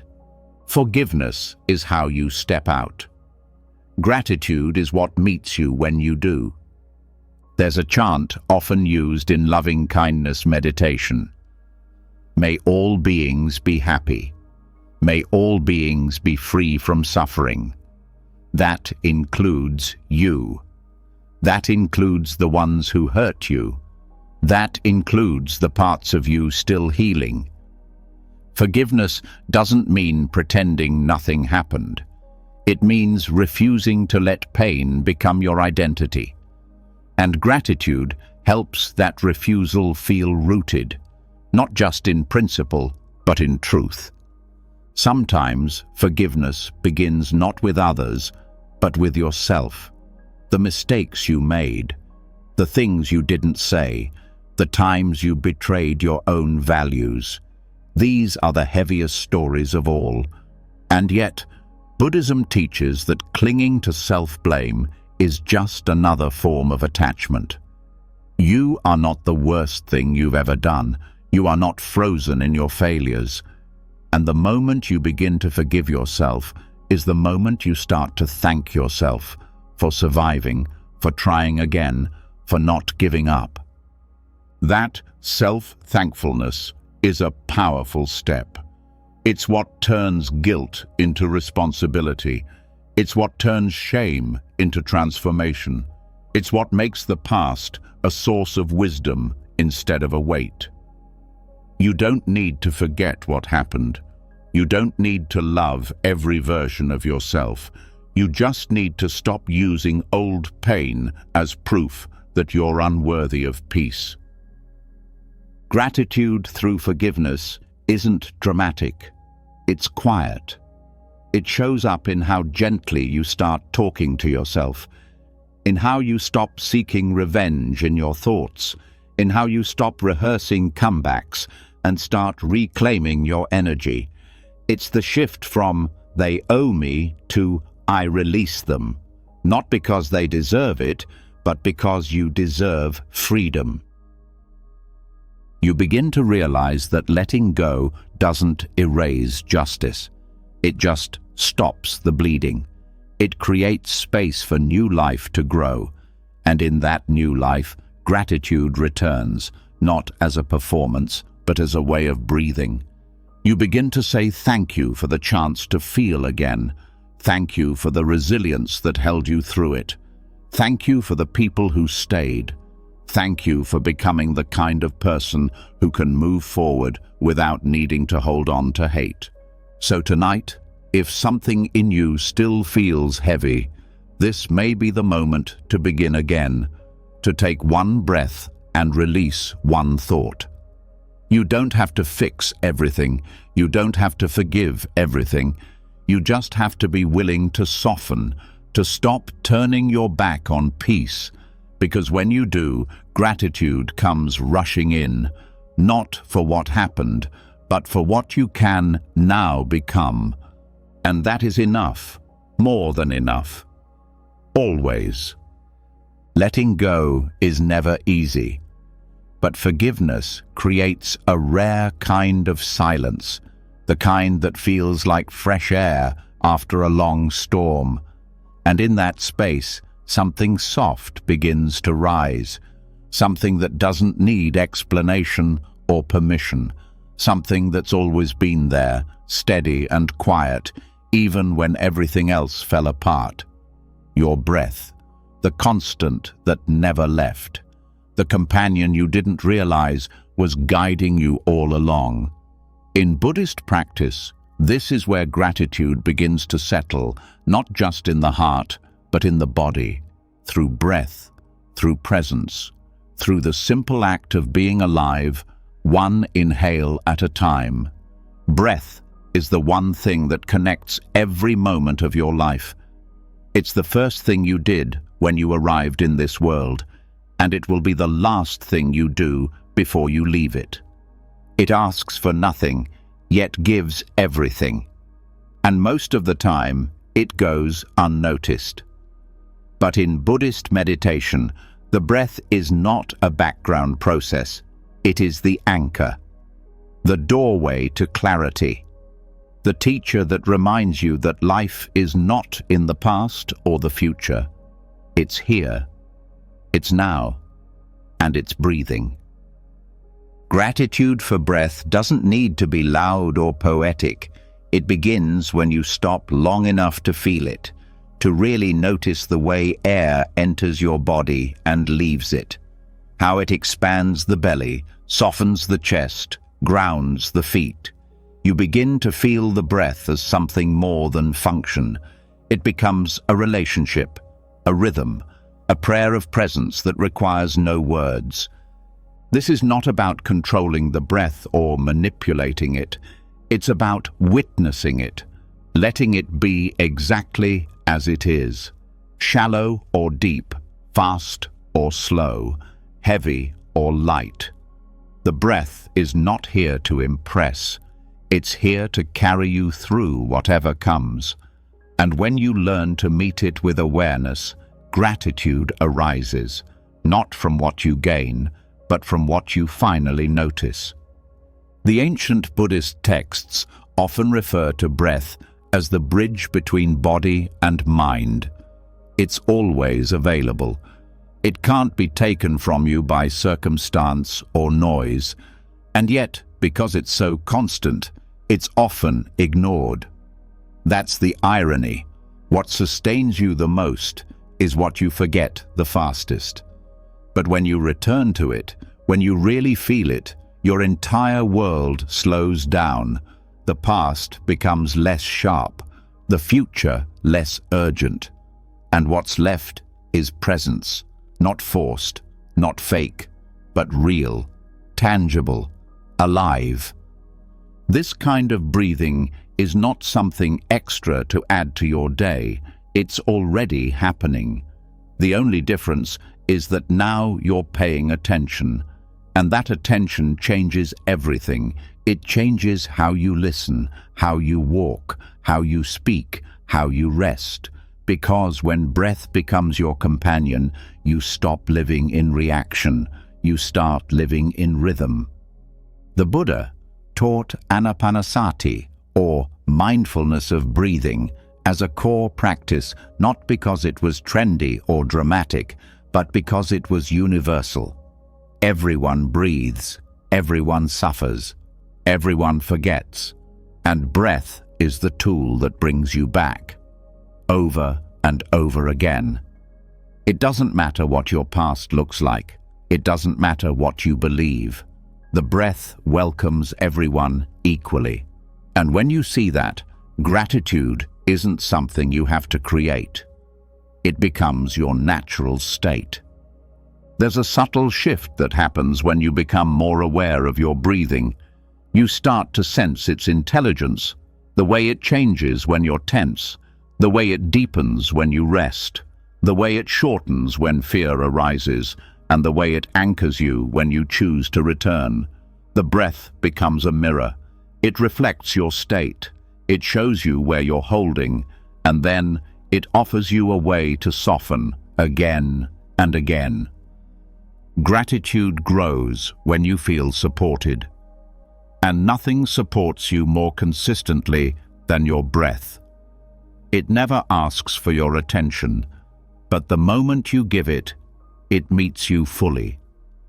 That's the beginning of trust, not in ideas or people or outcomes, but in the moment itself. In your ability to be here, to feel, to respond with presence instead of panic.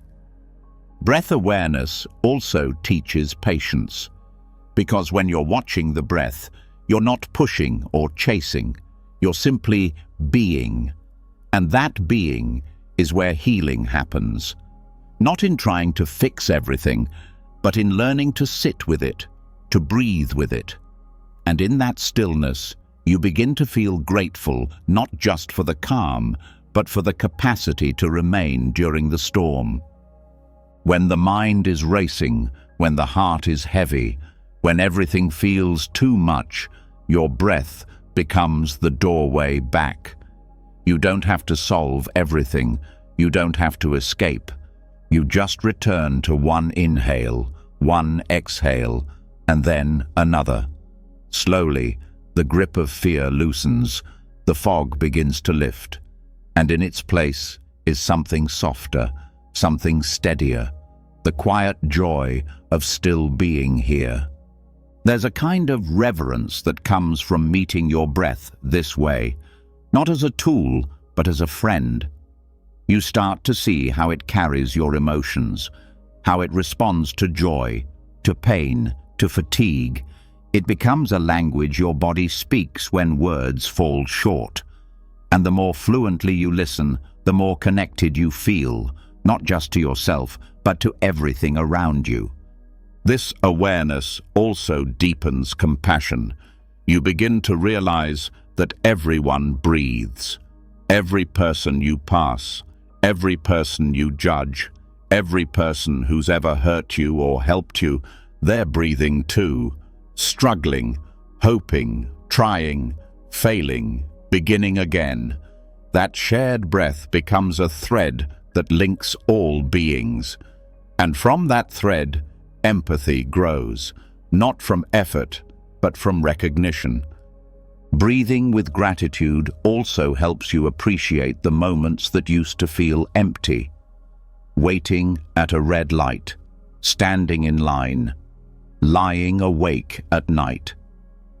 These become opportunities to return, to reconnect, to feel yourself alive without needing to do or fix or prove anything. Just breathing, just being. And in that simplicity, peace begins to grow. Over time, this practice reshapes how you experience life. You start to respond instead of react. You pause more. You listen better. You speak with more care. And when difficulty comes, as it always does, you're not thrown as far off center. You return to breath, to now, to what is true beneath the noise. And the gratitude that arises isn't fleeting. It's not dependent on mood or outcome. It's steady, rooted, because it's not based on getting what you want. It's based on being who you are, a breathing, feeling, living being who can meet life one moment at a time. That's the heart of the practice. That's the gift. So, tonight, let this be your only goal. Not to change anything, not to solve anything, just to breathe, and to notice that you are breathing, to let that breath be enough. Let it guide you back. Let it soften your thinking. Let it loosen the grip of the day. Because every breath you take is a quiet reminder. You are still here. You are still part of this life. And that, in itself, is something to be deeply grateful for. Breath is the truth that never leaves. It holds the body, quiets the mind, and pulls awareness gently back into the now. And once it's truly seen, not just as a function, but as a gift, something deep and unshakable begins to grow. A new kind of respect for life, a steady sense of thankfulness for what has always been freely given. But there's something else that often stands in the way of that thankfulness, a silent barrier that grows quietly in the background of modern life. Entitlement, the belief, spoken or not, that more is owed, that comfort should be guaranteed, that life is failing if it doesn't unfold according to preference. In Buddhist thought, this is not just a mindset, it's a form of suffering, and the antidote isn't more success or validation, it's gratitude. Entitlement whispers that the world should serve the individual, that the discomfort of waiting, the inconvenience of limits, the absence of ease is something unjust. It turns blessings into expectations. It transforms support into assumed standards. And once that shift occurs, appreciation dries up. Not because the world has stopped giving, but because the mind has stopped recognizing it. Buddhism doesn't condemn entitlement with anger, it meets it with clarity. It reveals how this grasping, this expectation, this silent demand for life to be tailored around personal wants is a cause of constant frustration, and it shows how gratitude is not just a solution, it's freedom. Modern life trains the mind to expect fast service, constant affirmation, endless choices. It offers convenience that becomes invisible and then expected. But what begins as progress quietly morphs into assumption. You forget that clean water is a miracle, that electricity is an invisible kindness, that the ability to read, to walk, to speak, to choose, none of these were guaranteed. When those things stop being seen, life begins to feel insufficient. And the truth is, it's not life that changed, it's perception. Gratitude reverses that perception. It asks the mind to slow down, to look again, to stop treating what is available as what is owed, because nothing is truly owed, not breath, not shelter, not kindness. And yet, these things exist. They meet us, sustain us, support us through even the hardest days. When you stop to feel that, entitlement begins to dissolve. It can't survive in the same space as sincere appreciation. In Buddhism, the practice of mindfulness naturally weakens entitlement. Because the more present you are, the more obvious the gifts of this moment become. The breeze that touches your skin, the light that falls across the room, the body that still functions, even after everything it's endured. You stop asking why things aren't better. You start feeling stunned that they work at all, that anything works, that, despite all your flaws and struggles, this moment is still happening, and it's enough. Entitlement is a mind obsessed with comparison. It constantly measures what others have and what's missing. Gratitude, on the other hand, is rooted in direct experience. It doesn't care what someone else owns. It feels full because it finally notices what's already here. And when the mind moves from comparison to connection, suffering starts to fade. One of the core teachings of Buddhism is that clinging causes pain. Entitlement is a subtle form of clinging to imagined futures, to specific outcomes, to the belief that life must look a certain way to be good. But when that clinging is released, when the heart bows to reality as it is, a different energy arises. Not defeat, not resignation, but deep reverence.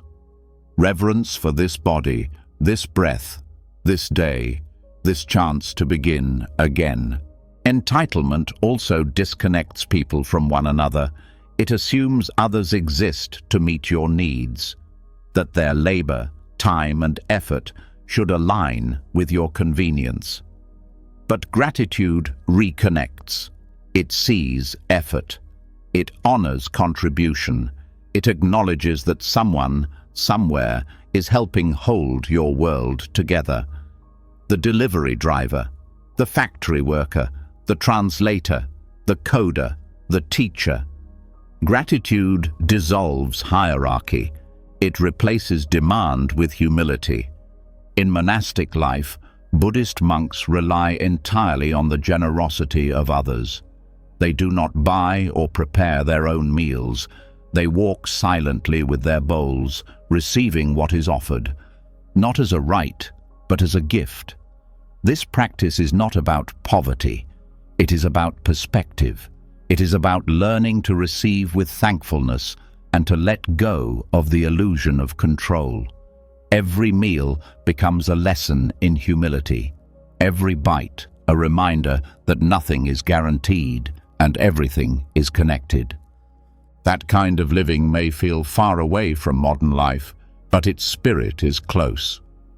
It asks, what would happen if every task, every interaction, every meal was seen not as an obligation, but as a chance to give and receive with awareness? How much of daily life could become sacred again, not through ritual, but through attention? Gratitude, when lived deeply, becomes a kind of prayer, not to a god, but to existence itself. Entitlement limits the heart. It narrows the range of what's acceptable, what's satisfying. Gratitude expands it. It softens edges. It allows joy to enter through unexpected doors. A cold drink on a hot day, a moment of silence, a kind glance from a stranger. None of these require perfection. They only require noticing. And when noticing becomes a habit, the world begins to bloom. There's also a psychological cost to entitlement. It creates anxiety, the constant fear that you're not getting what you deserve, the endless scanning for signs of unfairness, of being overlooked. But gratitude relaxes that fear. It doesn't deny injustice. It just doesn't let it define everything. It allows you to feel full, even in the middle of imperfection. That fullness is what leads to inner peace. Reversing entitlement isn't about guilt. It's about awareness. It's about seeing that the line between enough and not enough is created by the mind, and that when you change how you see, you change how you live. Buddhism doesn't ask you to shame yourself for wanting more. It simply asks you to look closely, to ask, is this want rooted in joy or in fear? Is this expectation making me kinder or more bitter? And most of all, is it blocking me from seeing what's already here? Gratitude also invites participation. Entitlement waits to be served. Gratitude asks, how can I serve? It moves from I deserve to I appreciate, from I need more to I can give more. And that shift changes relationships, work, rest, and even how you view your own life. Because when you stop needing life to owe you something, you begin to offer your life back to others. This doesn't mean becoming passive. Gratitude doesn't cancel ambition. It just purifies it. You can strive without needing to conquer. You can grow without needing to compare. You can seek improvement without being at war with what is. That's the beauty of Buddhist gratitude. It includes action, but removes aggression. Over time, living without entitlement brings a kind of joy that's impossible to fake. A quiet contentment that doesn't rely on praise, progress, or proof. It's a joy that lives in the details, in the sound of your own breath, in the feel of water on your hands, in the fact that you woke up today, again, with a chance to begin. That's not small, that's everything. And it's available now, not after you achieve more, not after you get what you want. Now, this moment, this breath, this body, this life. So, as you rest tonight, reflect gently. Is there anything you've been expecting without noticing? Any quiet blessings you've started treating like background noise? Let your mind bow, not in shame, but in awakening. Let it return to what's already here. And from that return, let gratitude rise, not as an emotion, but as a way of seeing, a way of walking, a way of living that says over and over again, this is not owed, and yet it is given. And that is more than enough. When the weight of expectation begins to fall away and gratitude takes its place, life starts to feel less like a transaction and more like a gift. The heart becomes lighter, the mind less demanding. But even with this newfound appreciation, there's still another voice that often lingers in the background.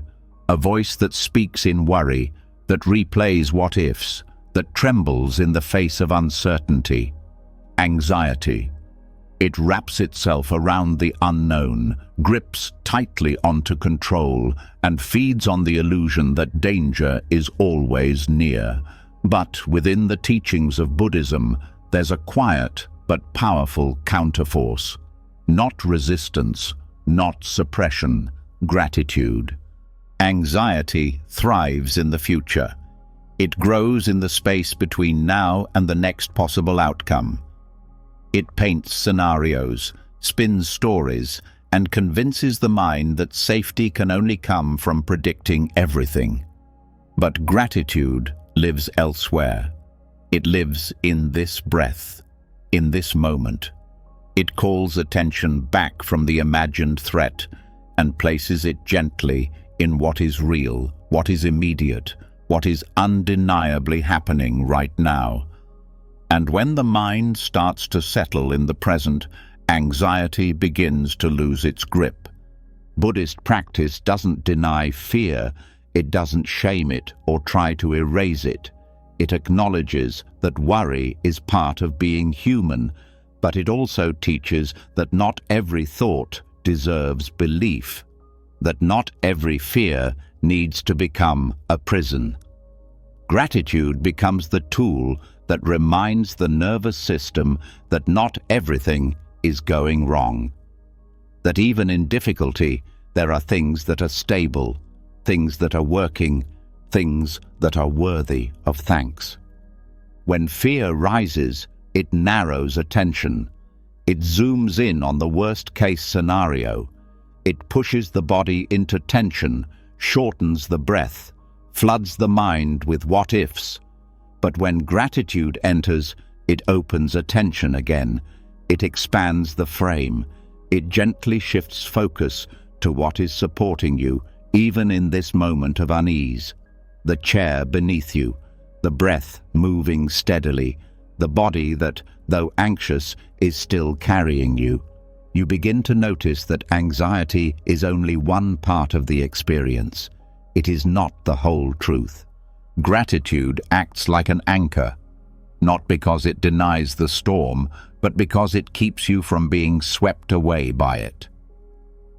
In Buddhist meditation, when fear arises, the instruction is not to fight it, but to stay with it, breathe with it, and notice what else is here. That's where gratitude lives, in the small spaces around fear, in the details you've forgotten while your thoughts raced toward disaster, the feeling of your feet on the floor, the sound of a bird outside, the fact that you are still breathing, still thinking, still able to make choices. Gratitude doesn't require the fear to vanish. It just invites you to widen your view. The more you practice this, the more natural it becomes.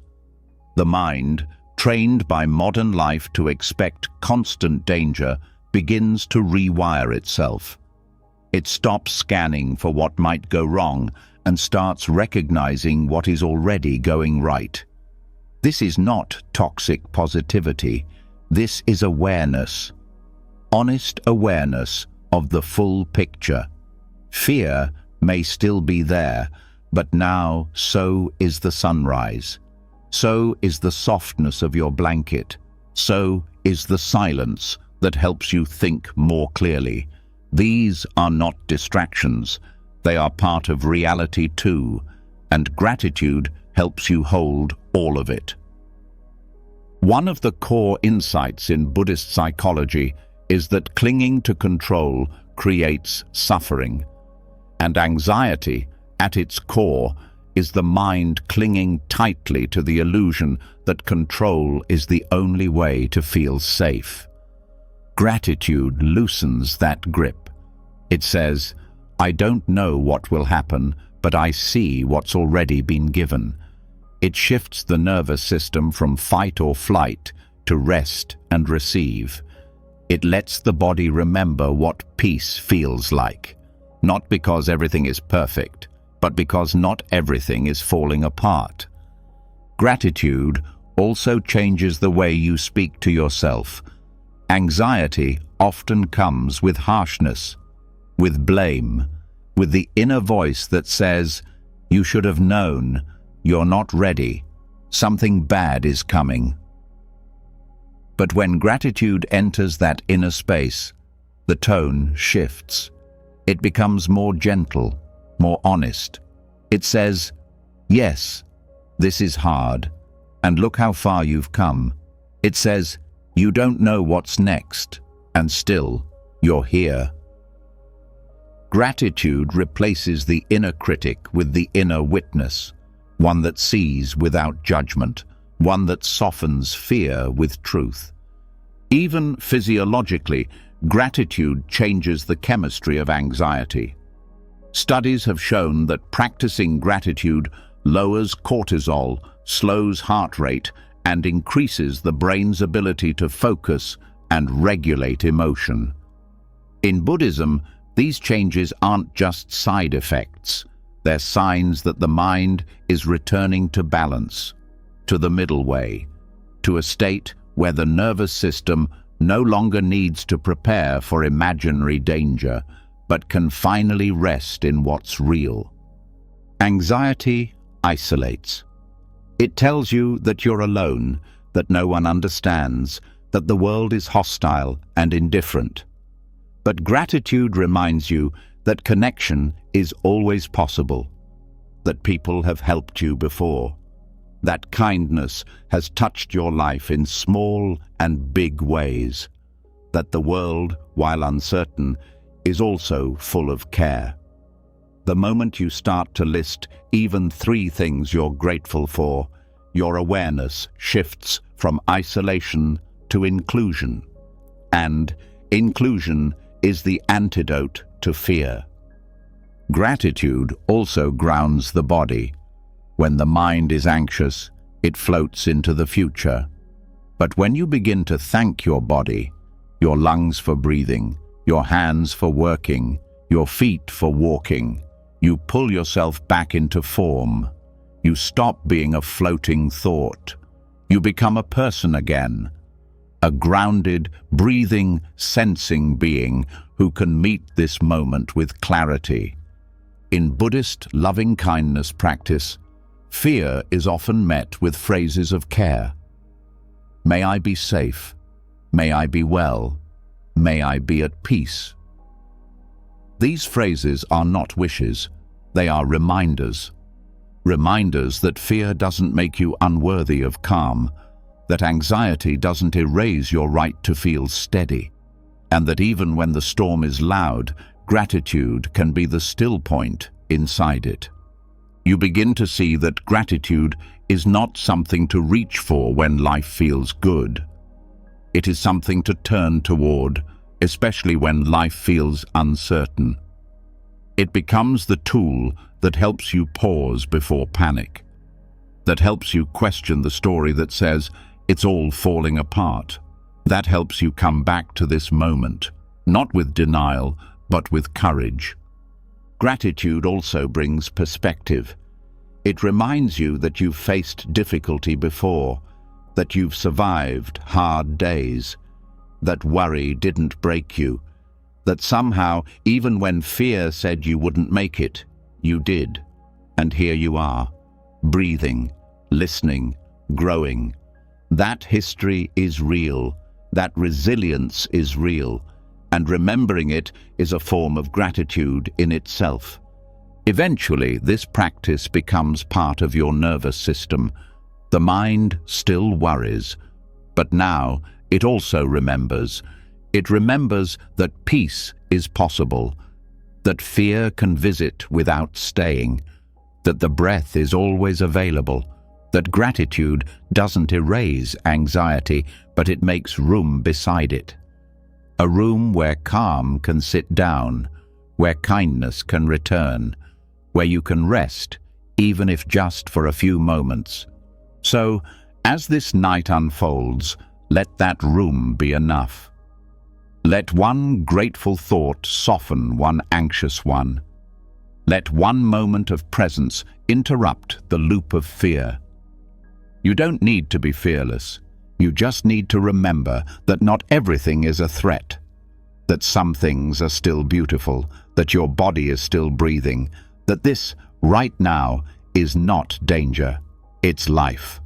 And life, even when uncertain, is still full of things to thank. Let that be your protection. Let that be your peace. Let that be the beginning of a new way forward, one breath at a time. When gratitude begins to calm the storms of anxiety, when the breath slows and the heart softens, something unexpected starts to open, space for others, for their voices, their stories, their presence. Because fear tends to narrow the mind, but thankfulness expands it. And in that expansion, another kind of gift reveals itself. The gift of mindful listening. In Buddhism, listening is not just a way to gather information. It's a form of meditation, a form of service, a form of connection, and it's in that quiet, intentional hearing that gratitude finds a deeper home. Most people aren't truly heard. In conversations, they're often met with interruption, judgment, distraction, or silence that's waiting to speak again. But when someone listens with their full presence, something shifts. Defenses lower, trust builds, the speaker softens, the listener awakens, and between them, a kind of invisible gratitude begins to grow, not because anything was solved, but because one soul finally met another without noise in the way. Mindful listening means being fully where you are. No planning your response, no forming conclusions, no multitasking in your mind. Just hearing, noticing tone, body language, the pauses between words, feeling the emotional current, not just the content. It's not passive, it's active presence. It says, right now, your words matter. Right now, I'm not trying to fix you, change you, or out-talk you. I'm simply here.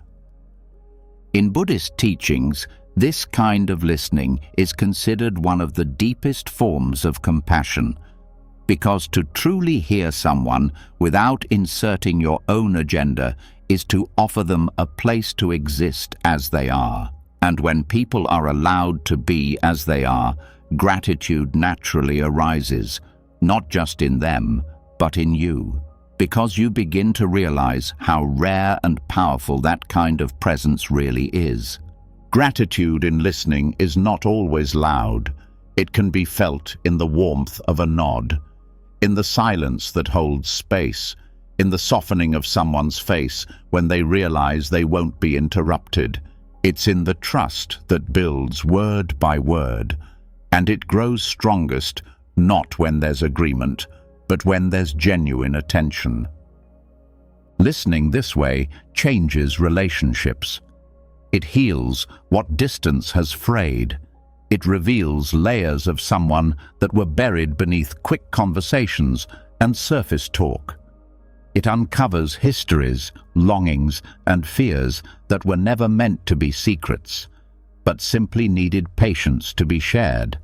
And the listener, through that patience, receives something more valuable than any clever reply. They receive truth, vulnerable, living truth. Gratitude deepens in that truth, because when you listen deeply, you begin to see the effort it takes for someone to speak their truth, the courage it takes to show up, the trust it takes to be open. And suddenly, you're not just hearing words, you're witnessing a gift. A moment that could have passed unnoticed, but instead becomes sacred. Buddhism teaches that every person is a mirror, and when you listen without judgment, what you hear in them often reflects what lives in you. Their fears touch your own. Their joys remind you of forgotten happiness. Their confusion echoes your own searching. And in that shared humanity, a new kind of gratitude arises, not just for them, but for the reminder that you are not alone. This kind of listening also requires humility. To hear someone without inserting your story, to not one-up, correct, or compare, to let them lead the moment, to let them feel seen without your ego needing attention. That humility is not silence, it's strength. The kind of strength that says, this moment isn't about me. And that kind of surrender creates room for connection deeper than words. Mindful listening can also reveal how rarely we truly show up. How often we listen to respond, not to understand. How often we filter what we hear through our own judgments. But awareness brings change. And with that awareness comes the chance to shift, to listen better, to care more honestly, to sit with someone's words the way you would sit beside a friend in silence, not needing to fix the silence, just to share it. Buddhist practice often emphasizes deep listening, not just with others, but with yourself. Hearing the quiet truths beneath your own thoughts. Not silencing them, but listening with curiosity. That same quality of inner listening is what gets extended outward. The more kindly you listen to your own struggles, the more space you create to hear others without defense. Gratitude in listening also transforms conflict. Because when someone feels heard, they no longer need to shout. When they feel understood, even if not agreed with, the edge begins to dull. Tension drops. And what remains is a human being who, like you, wants to be known, not judged. Gratitude in these moments isn't about being right. It's about recognizing the courage it takes to speak and the compassion it takes to hear. This doesn't mean agreeing with everything. It means honoring someone's experience as real, even if it's different from your own. It means letting the conversation become a place of connection, not conquest. And that act, again and again, reshapes not just the conversation, but the relationship. Over time, this becomes less a technique and more a way of being.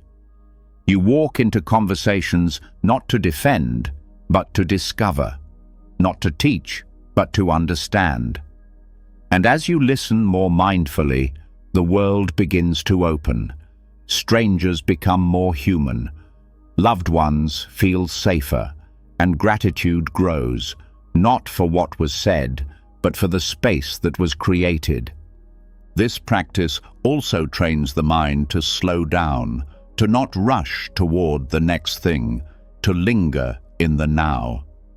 And that slowness is healing, because it reminds both people that presence is still possible, that depth still exists, that connection isn't lost, it's just hidden beneath hurry and habit. But once you slow down enough to hear it, it returns. Gratitude in mindful listening becomes a kind of nourishment. For the speaker, it's the nourishment of being received. For the listener, it's the nourishment of being useful without fixing. And for the relationship, it's the nourishment of trust quietly growing, not from big gestures, but from consistent presence. So tonight, let this reflection settle in your heart. Think of one person you spoke with recently. Ask yourself, did I hear them fully? Did I let them finish? Did I hold their story like it mattered? Not to guilt yourself, but to remind yourself of the power you hold. The power to create safety, healing, and appreciation just by listening differently. Because in the end, deep listening is an act of love. And love, when met with awareness, always leads to gratitude. Let that be your practice. Let that be your presence. Let that be the reason someone, someday, breathes a little easier just because you were willing to hear. When the mind slows enough to truly hear another, when attention becomes a form of love and presence replaces interruption, something rare is restored. Trust, connection, a feeling of being part of something deeper than the self. But even within that depth, another tension often remains quietly in the background, a pressure that says, do more, be more, fix more. The voice that tells you rest is laziness, stillness is unproductive, and that peace must be earned through endless motion. This is where gratitude meets one of its most surprising teachers, the art of non-striving. Non-striving doesn't mean giving up. It means giving yourself back. Back from the constant pull of becoming someone else, from the constant effort to improve, to outdo, to keep chasing some future version of fulfillment. In Buddhist practice, non-striving is not laziness, it is clarity. It is the realization that true peace does not come from force. It comes from letting go of the need to force anything at all. Gratitude, when rooted in non-striving, no longer waits for conditions to be perfect. It begins to see that this moment, just as it is, holds enough. That the self, just as it is not broken or behind. It is breathing, it is alive. It is worthy of appreciation, not because of what it might become, but because of what it already is. And when this truth is seen clearly, the constant striving begins to lose its grip. Modern culture thrives on the idea that more effort equals more worth. But Buddhism teaches something radical, that inner peace does not grow from struggle, it grows from awareness, from noticing what is already here, from stopping the chase long enough to see that many of the things you've been reaching for are already in your hands, and that realization shifts something deep. It replaces the stress of not yet with the stillness of already. This does not mean passivity. It means presence. It means choosing not to exhaust your spirit in the pursuit of what can only be felt when you slow down. Non-striving is not refusing to grow. It's refusing to grind your soul down in the name of proving your worth. It's a return to enoughness, a soft thank you to yourself for all the ways you've tried, and an even softer whisper that says, you don't have to try so hard to be here. In meditation, non-striving is a foundational attitude. The breath is not forced. The thoughts are not silenced by will. The body is not pushed to conform. Everything is allowed to be as it is. And in that permission, something else begins to emerge. Gratitude. Not because something was achieved, but because nothing needed to be. You begin to see that peace was never the prize at the end of striving. It was the space that opened when you stopped striving. Gratitude in non-striving feels different. It's quieter, more grounded. It's not the excitement of accomplishment, it's the relief of release. It's the softening of the shoulders, the exhale that says, I can rest now. It's the deep recognition that being alive is already enough reason to say thank you. That being able to sit still, to breathe, to exist without demand is not a failure of productivity. It is the essence of being human. Non-striving also invites trust. Trust that life is unfolding in ways you don't have to micromanage. That growth happens in the pauses. That healing doesn't always require effort. It sometimes just requires space. Gratitude flourishes in that trust. It no longer hinges on control. It no longer waits for achievement. It becomes the natural response to the freedom of being allowed to be as you are. In a world that celebrates hustle, non-striving is a rebellion of the gentlest kind. It says, I will not sacrifice my inner peace for someone else's idea of success. It says, I will not make my worth dependent on how much I do. It says, I will listen to the rhythm of my own breath, my own body, my own heart. And in that listening, thankfulness returns, not as a practice, but as a homecoming. Even the simplest actions feel different when done without striving. Walking becomes a gift. Eating becomes a meditation. Speaking becomes intentional. You stop rushing through life and start meeting it, moment by moment, without the pressure to win, without the fear of falling behind. You begin to see that nothing needs to be added to this moment for it to be worthy of your full attention. Buddhism teaches that striving often comes from aversion to what is, and that aversion creates suffering.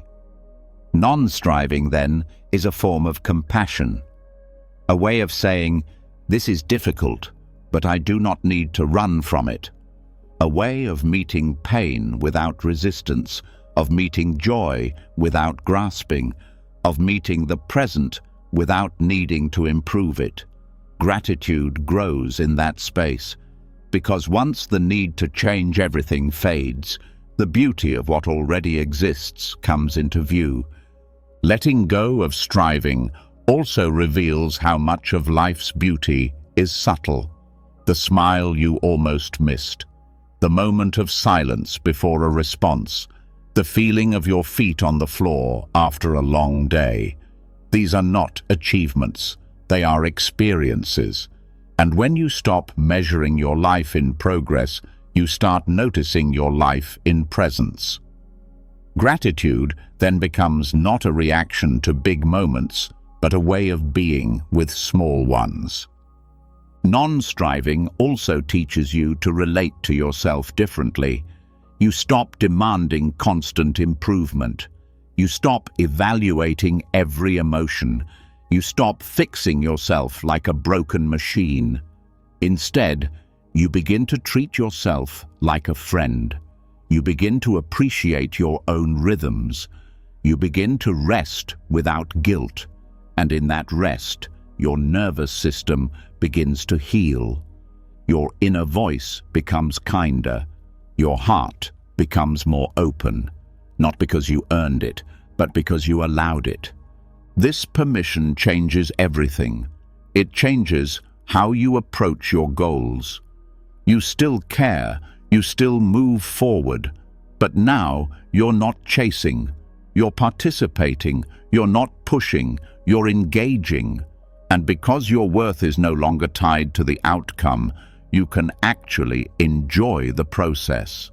That joy is a form of gratitude, one that grows without effort, because it's no longer afraid. Buddhist teachers often speak of the middle way, a path between indulgence and denial, between apathy and over-effort. Non-striving lives on that path. It holds both care and ease. It says you can move forward without force. You can desire growth without demanding perfection. You can live with intention without sacrificing your peace. Over time, this way of living begins to reshape your inner world. The noise quiets, the urgency fades, and in its place, a steady gratitude begins to grow, not for what might come, but for what is already here, the breath, the moment, the simple truth that, even without doing more, you are still worthy of peace. So tonight, let yourself rest in that truth. Let your body unwind. Let your thoughts pass like clouds. You don't have to figure it all out. You don't have to achieve anything. You are allowed to simply be. And in that being, let gratitude find you. Not as a goal, but as a reflection of the freedom that only comes when you stop trying to be anywhere but here.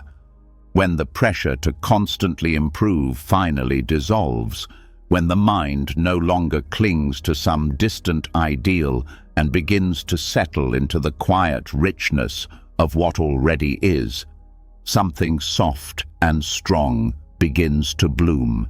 You start to notice more. You breathe easier. You listen more deeply. You walk through life with less resistance. But just as peace starts to root itself in your daily rhythm, life brings its greatest teachers, not through calm, but through challenge. And often, those challenges wear the faces of people who test your patience, push your boundaries, or seem impossible to understand. This is where Buddhist gratitude is tested in its most powerful form, through the presence of difficult people. It's easy to feel thankful when things are harmonious, when conversations are gentle and people meet you with kindness. But true transformation happens when you can look at someone who irritates, frustrates, or confuses you and find within yourself not just tolerance, but genuine appreciation for what they're teaching you. This doesn't mean accepting abuse or allowing harm. It means understanding that every person who disturbs your peace reveals something about the peace that still depends on conditions. Buddhism teaches that people are not problems to solve. They are mirrors. Every reaction, every discomfort, every emotional spike is a signal pointing inward. Difficult people often shine light on the places in you that are still reactive, still unhealed, still holding tight. And while the instinct may be to shut them out, push them away, or label them, the deeper practice is to turn toward the discomfort, not to agree with it, but to understand it.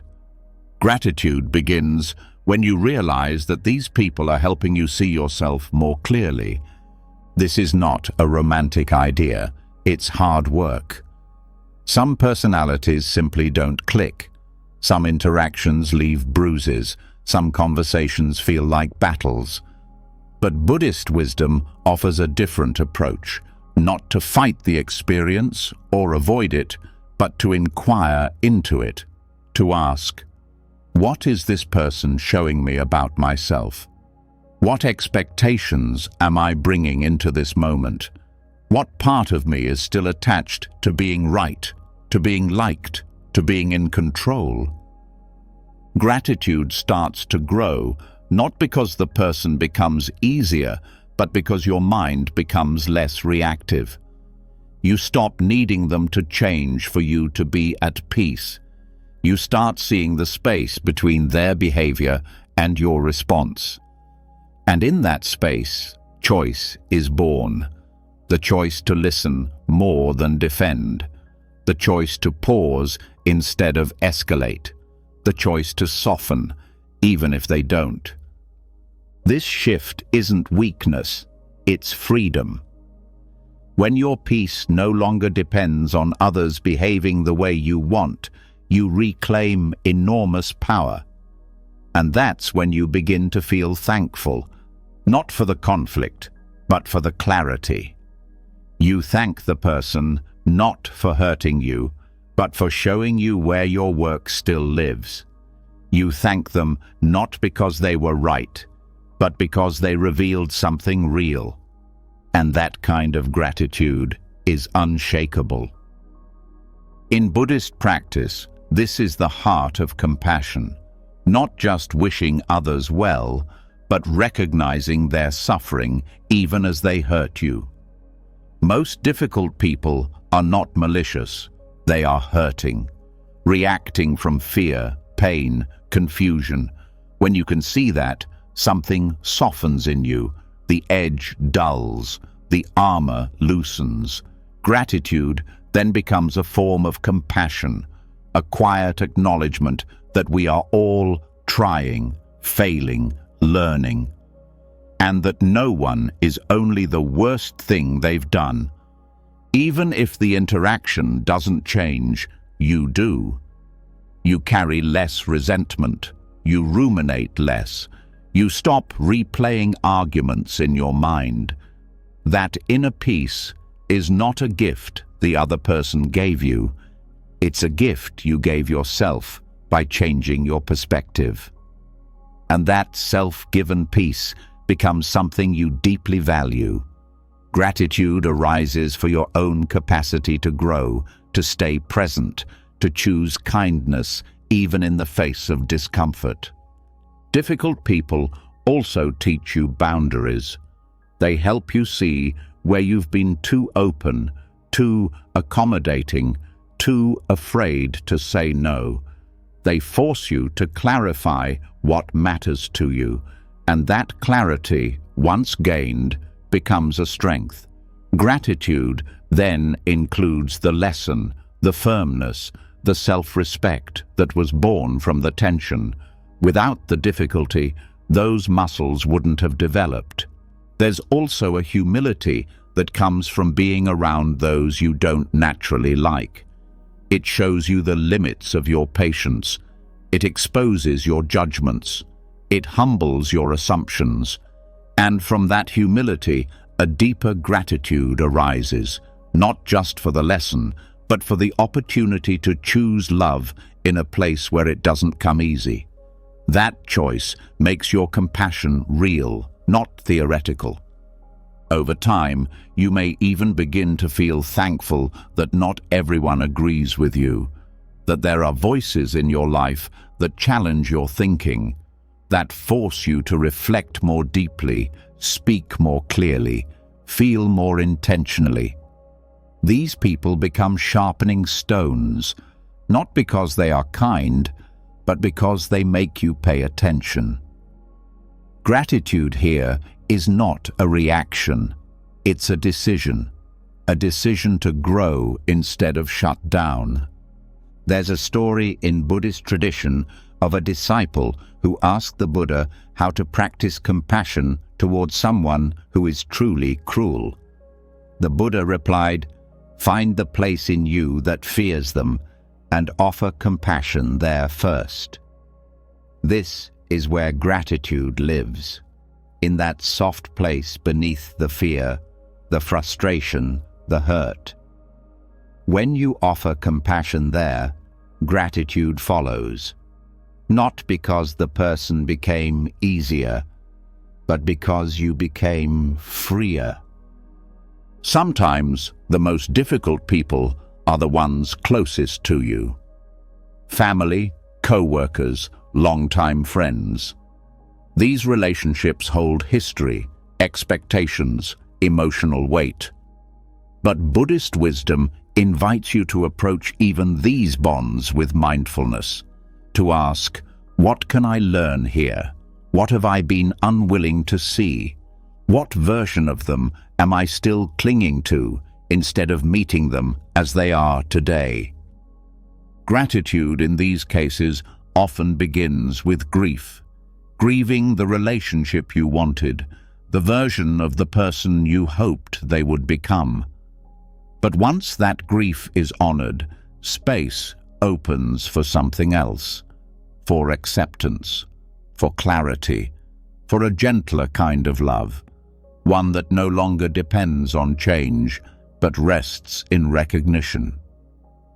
You start to thank them, not because everything was good, but because they helped you become who you are. They brought your wounds to the surface so they could be healed. They tested your patience until it became real. They pushed your buttons until you finally understood the wiring. That's a strange kind of gift, but a powerful one. And when you see it, gratitude becomes deeper than any apology. You also learn to thank yourself for not giving up, for staying soft, for not becoming bitter, for doing the hard work of healing even when no one else was. That self-gratitude is essential. It's what keeps you grounded, what reminds you that you don't need everyone's approval to be at peace. And slowly, you begin to see difficult people not as curses, but as hidden allies, unwanted guides who force you to grow in ways comfort never could. They sculpt your inner life with sharp tools.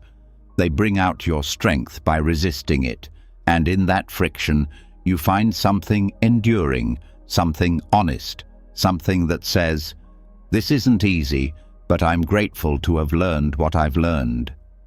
So, as the night deepens and your mind begins to rest, let one name come to heart. Someone who's tested you, challenged you, maybe even hurt you. Let your breath wrap gently around their memory. You don't have to forget. You don't have to agree. But if you're ready, offer just one quiet thank you. For the strength you found, for the clarity you gained, for the self you returned to because of them, not because they deserved it, but because you do. After learning how to meet difficult people with clarity and compassion, something else begins to surface. Someone even more persistent, even more challenging, even more present than anyone on the outside. That voice in your mind that never seems satisfied. The one that comments when you wake up, whispers while you try to rest, and criticizes even your smallest attempts to do something good. The inner critic. It knows your fears. It remembers your mistakes. It predicts your failure. And yet, within Buddhist wisdom, even this voice is not treated as the enemy.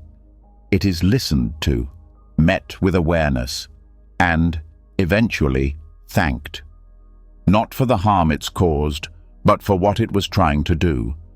Because, underneath its harshness, is something rarely acknowledged, a desire to protect. Most people try to silence the inner critic by fighting back. They argue with it, numb it, drown it out with distractions. But resistance only feeds its power.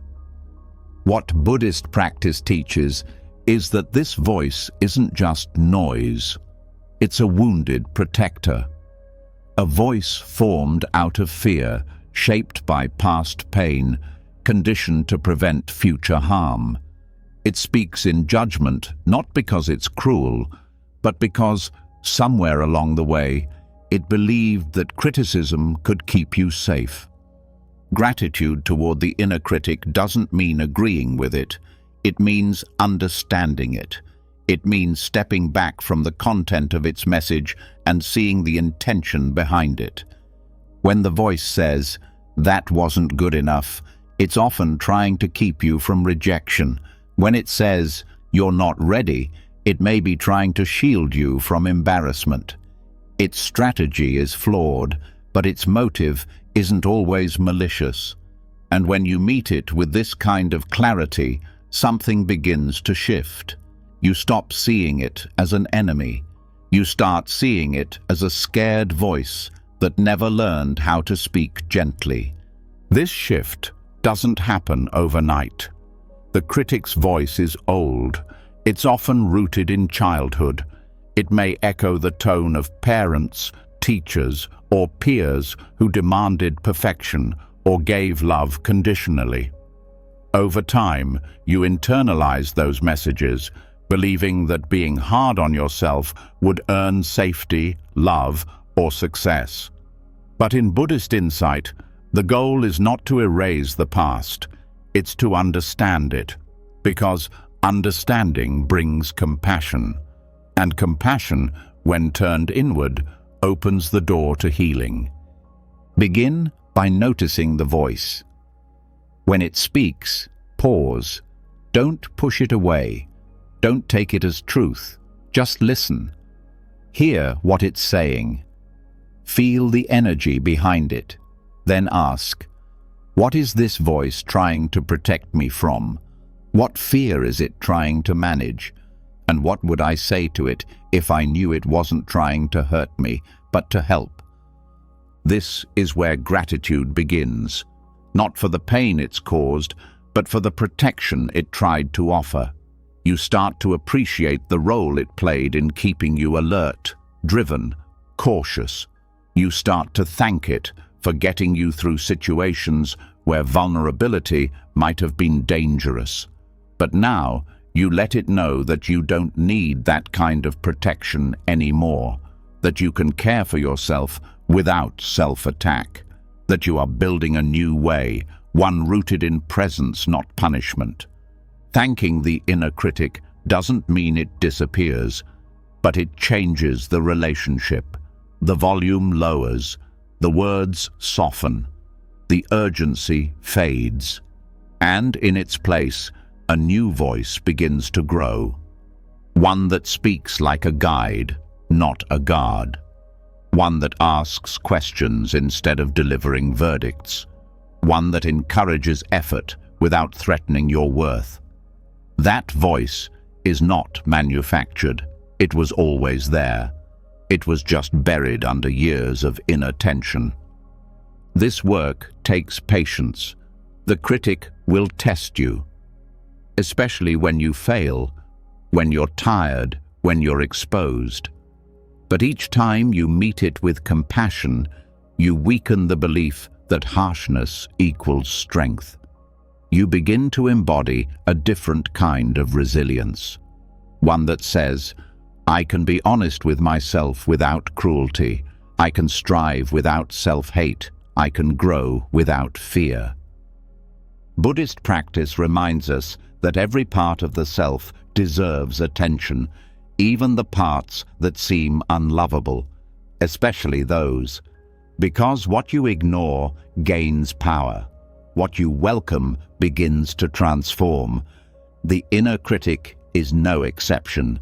When you bow to its original intent, to protect, you reclaim your voice.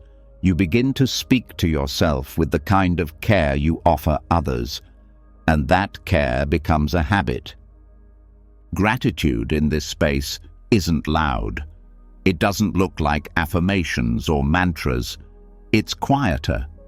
It's the way you pause before blaming yourself. It's the way you notice your own effort before fixating on flaws. It's the breath you take after falling short that says, even this is human. Even now, I'm allowed to begin again. You also begin to recognize how the critic affects your relationships, how its voice shapes your view of others, how judgment toward yourself often becomes judgment toward the world.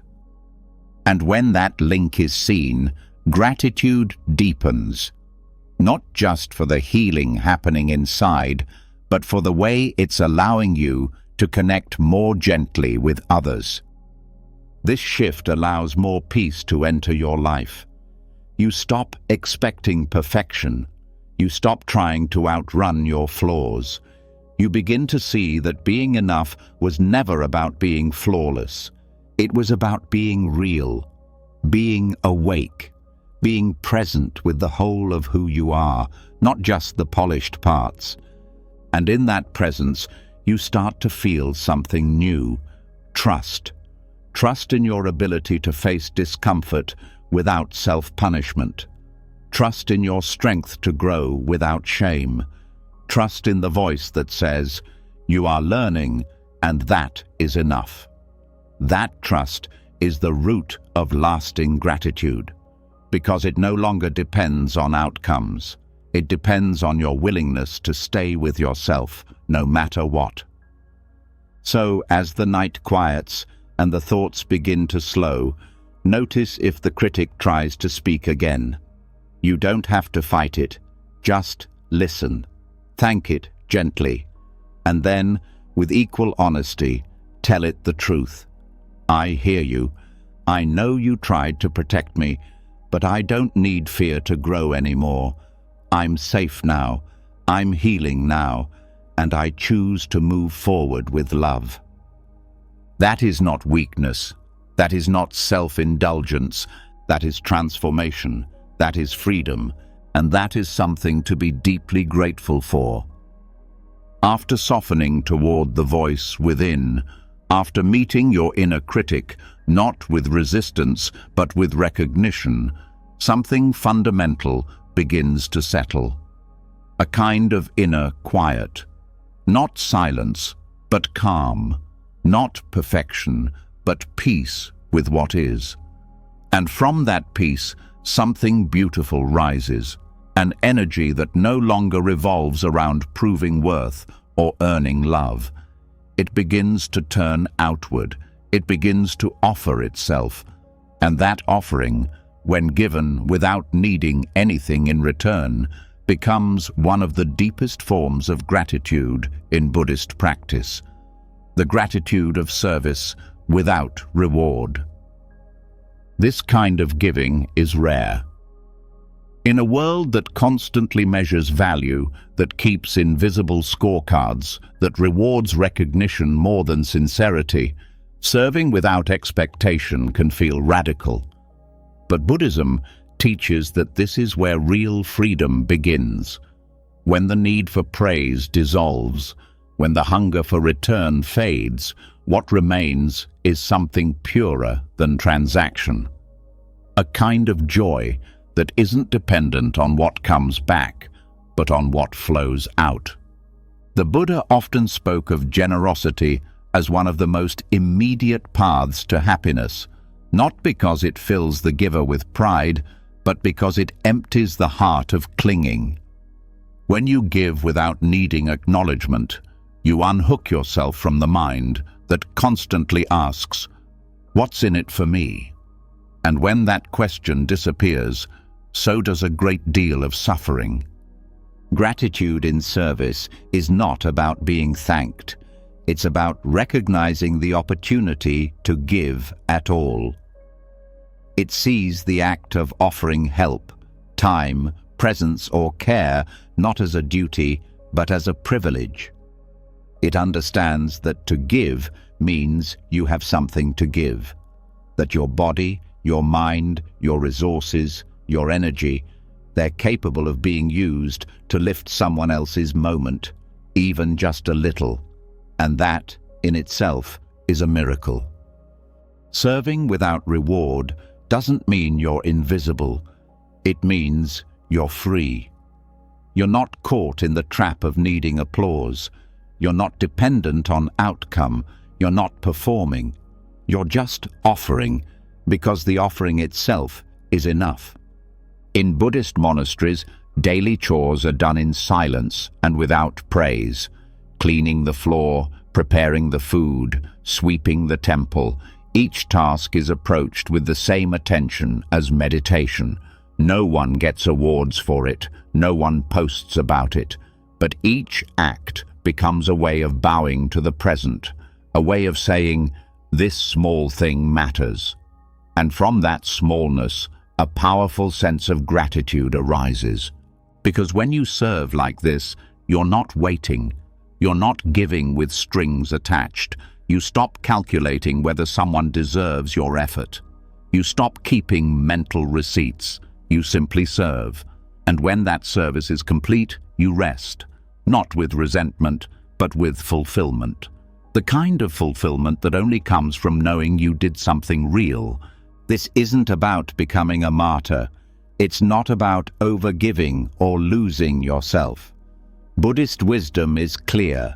Giving must be sustainable. It must come from fullness, not from depletion. But once you care for yourself enough to give from a stable place, that giving becomes joyful. It becomes light. It becomes something you want to do, not because you're trying to prove anything, but because it feels good to give without chains. When the mind lets go of "I gave, so I should get," it begins to open in a new way.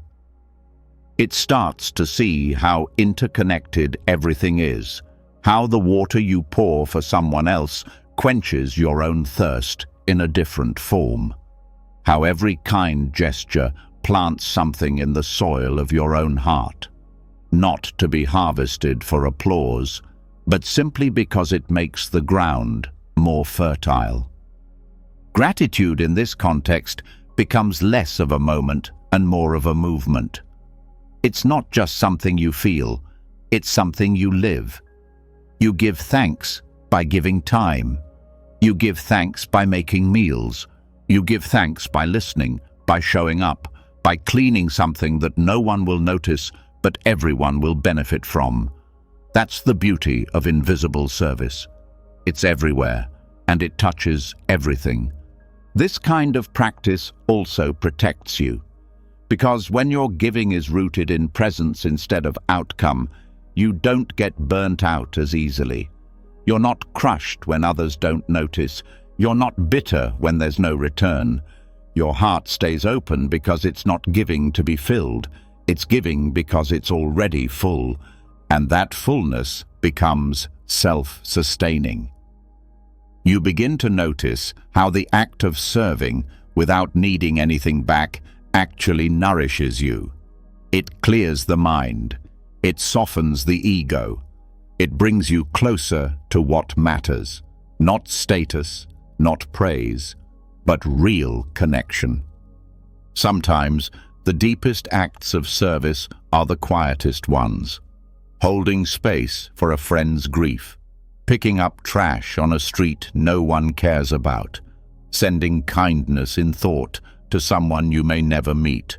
No ceremony, no spotlight, just intention, just love expressed through action. And in those moments, your presence becomes a prayer, not for yourself, but for the world.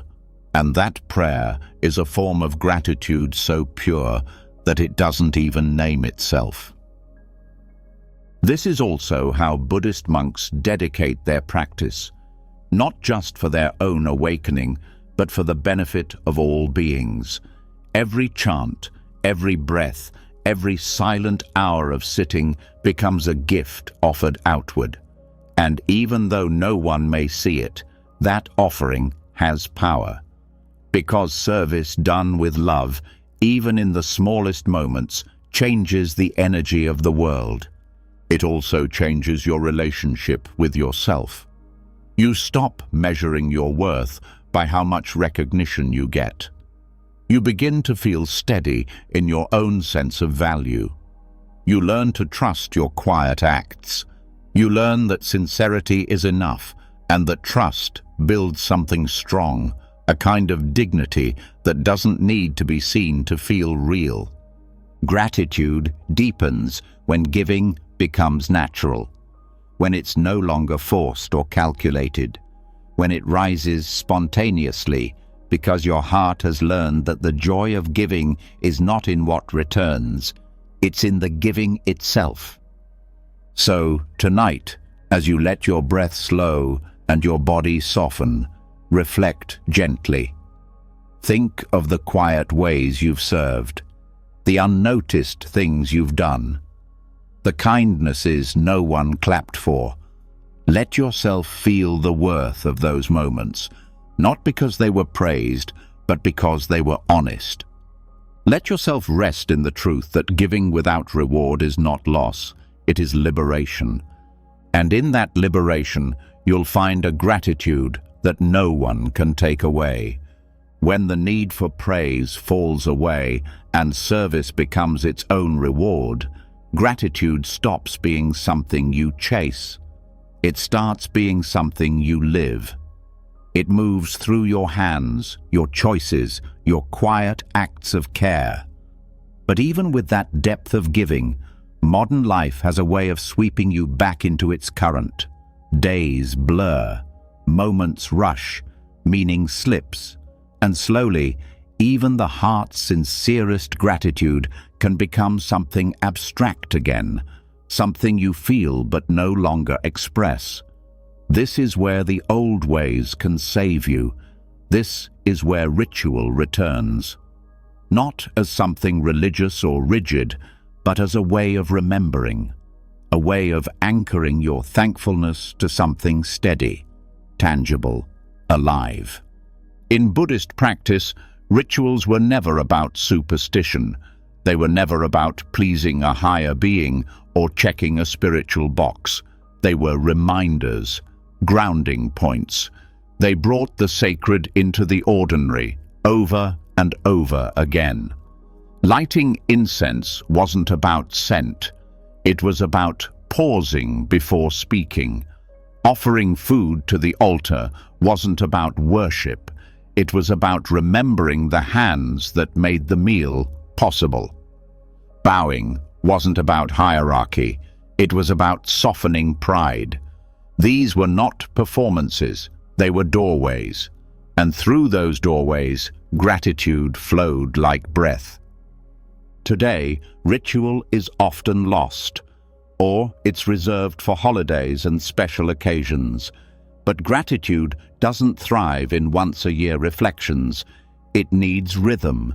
It needs something that repeats, not because you forget, but because life pulls you in 1,000 directions. Ritual doesn't ask for hours, it asks for intention. It turns simple acts into sacred space. Drinking tea can become a ritual, not when rushed, but when done with presence. Holding the cup, feeling the warmth, noticing the steam, pausing before sipping, saying thank you, whether silently or aloud, for the water, the leaves, the hands that harvested them, the time that brought them here. That is not trivial. That is thankfulness made visible. Lighting a candle at the end of the day can be a ritual, a way of saying, the day is done, I'm still here, that is enough. No matter what was left unfinished, no matter how messy things felt, that small light becomes a symbol of recognition, a symbol that says, I honor this moment. And in that honoring, peace returns. In Buddhism, even walking becomes ritual. Slow steps, mindful breath, each movement not just a way to get somewhere, but a practice of being where you are.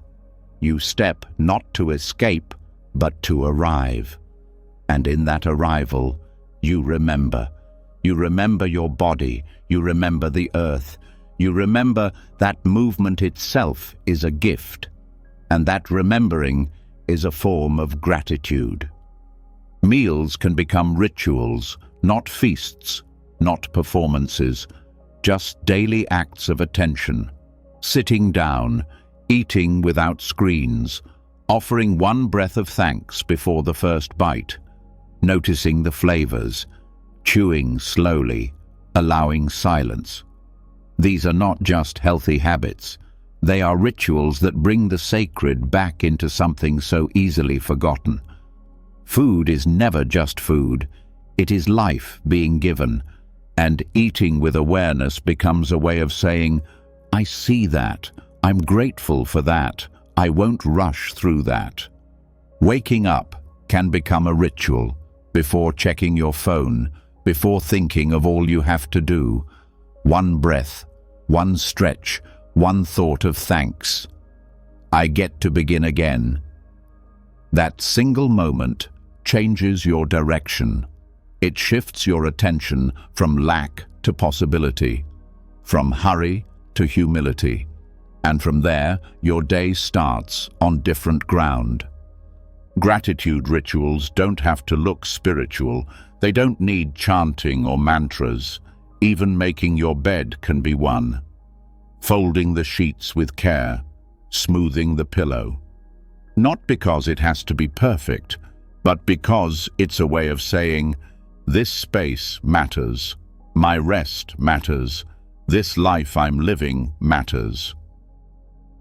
Gratitude rituals also help anchor you when things feel chaotic, when the world feels overwhelming, when emotions run high.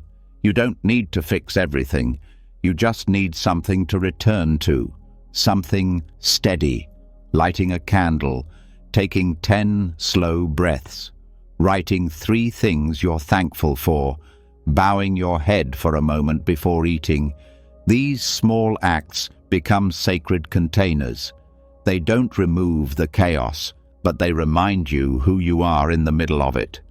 In monastic life, rituals are woven into every part of the day, not to control, but to connect. The bell rings. You bow, you walk, you eat, you sit. Each activity holds presence. Each gesture carries intention. And that consistency becomes a refuge, a way of living where nothing is wasted, where even washing dishes becomes a meditation on gratitude for water, warmth, nourishment, and time. In the modern world, that same spirit can be reclaimed, not by copying the form, but by living the function. Creating your own rituals, morning ones, evening ones, ones for transition, ones for forgiveness, ones for slowing down, ones for waking up, not because life demands it, but because your spirit needs it, needs something to hold on to, something to return to, something that says again and again, you are here, and this is enough. Gratitude rituals are also ways of repairing. When your mind has been caught in loops of negativity, when your heart has been guarded for too long, when your attention has been scattered, ritual becomes the quiet hand that gathers it all back, gathers you back, with a breath, with a pause, with a single candle, a single cup, a single gesture that brings you home. And over time, these small rituals begin to change your relationship with life. You stop rushing through it. You stop missing it. You begin to feel the weight of every ordinary moment, not as a burden, but as a blessing. You begin to feel the pulse of the present, the way it keeps offering itself to you over and over, and your rituals become the way you say thank you for that offering. In Buddhism, the path is not about grand transformation. It's about remembering what's already true. Ritual helps you remember, helps you return, helps you say, this life, this quiet, imperfect, miraculous life, is worth honoring. Not just when things go well, not just when you're inspired, but especially in the middle of the ordinary, the boring, the chaotic, the small. That's where ritual lives, in the margins, in the in-between, in the unnoticed. But when you meet it with presence, it opens something inside you, something that no book or teaching can give. the direct experience of reverence, the embodied memory that this, right now, is not nothing. So as the day winds down, choose one thing, one small act you can turn into ritual, one place in your life that needs slowing, seeing, honoring. It doesn't need to be long, it just needs to be real. Let it become your thread back to presence, back to gratitude, back to the deep knowing that this moment, this breath, this touch, this light is already sacred. And all it ever asked was to be noticed. After everything you've heard tonight, the quiet power of impermanence, the wisdom of loss, the strength found in stillness, and the sacred beauty in simply listening, one truth shines through. Gratitude is not a feeling you wait for. It's a way of seeing, a way of moving through this unpredictable, often messy, yet deeply precious life with open eyes and a softer heart. The modern world tells you to rush, to achieve, to fix. But Buddhism invites something different. It asks you to pause, to breathe, to bow, not out of obligation, but out of reverence for what's already here. Each lesson you've heard is not just a teaching, it's a doorway, a path back to the peace you've always carried.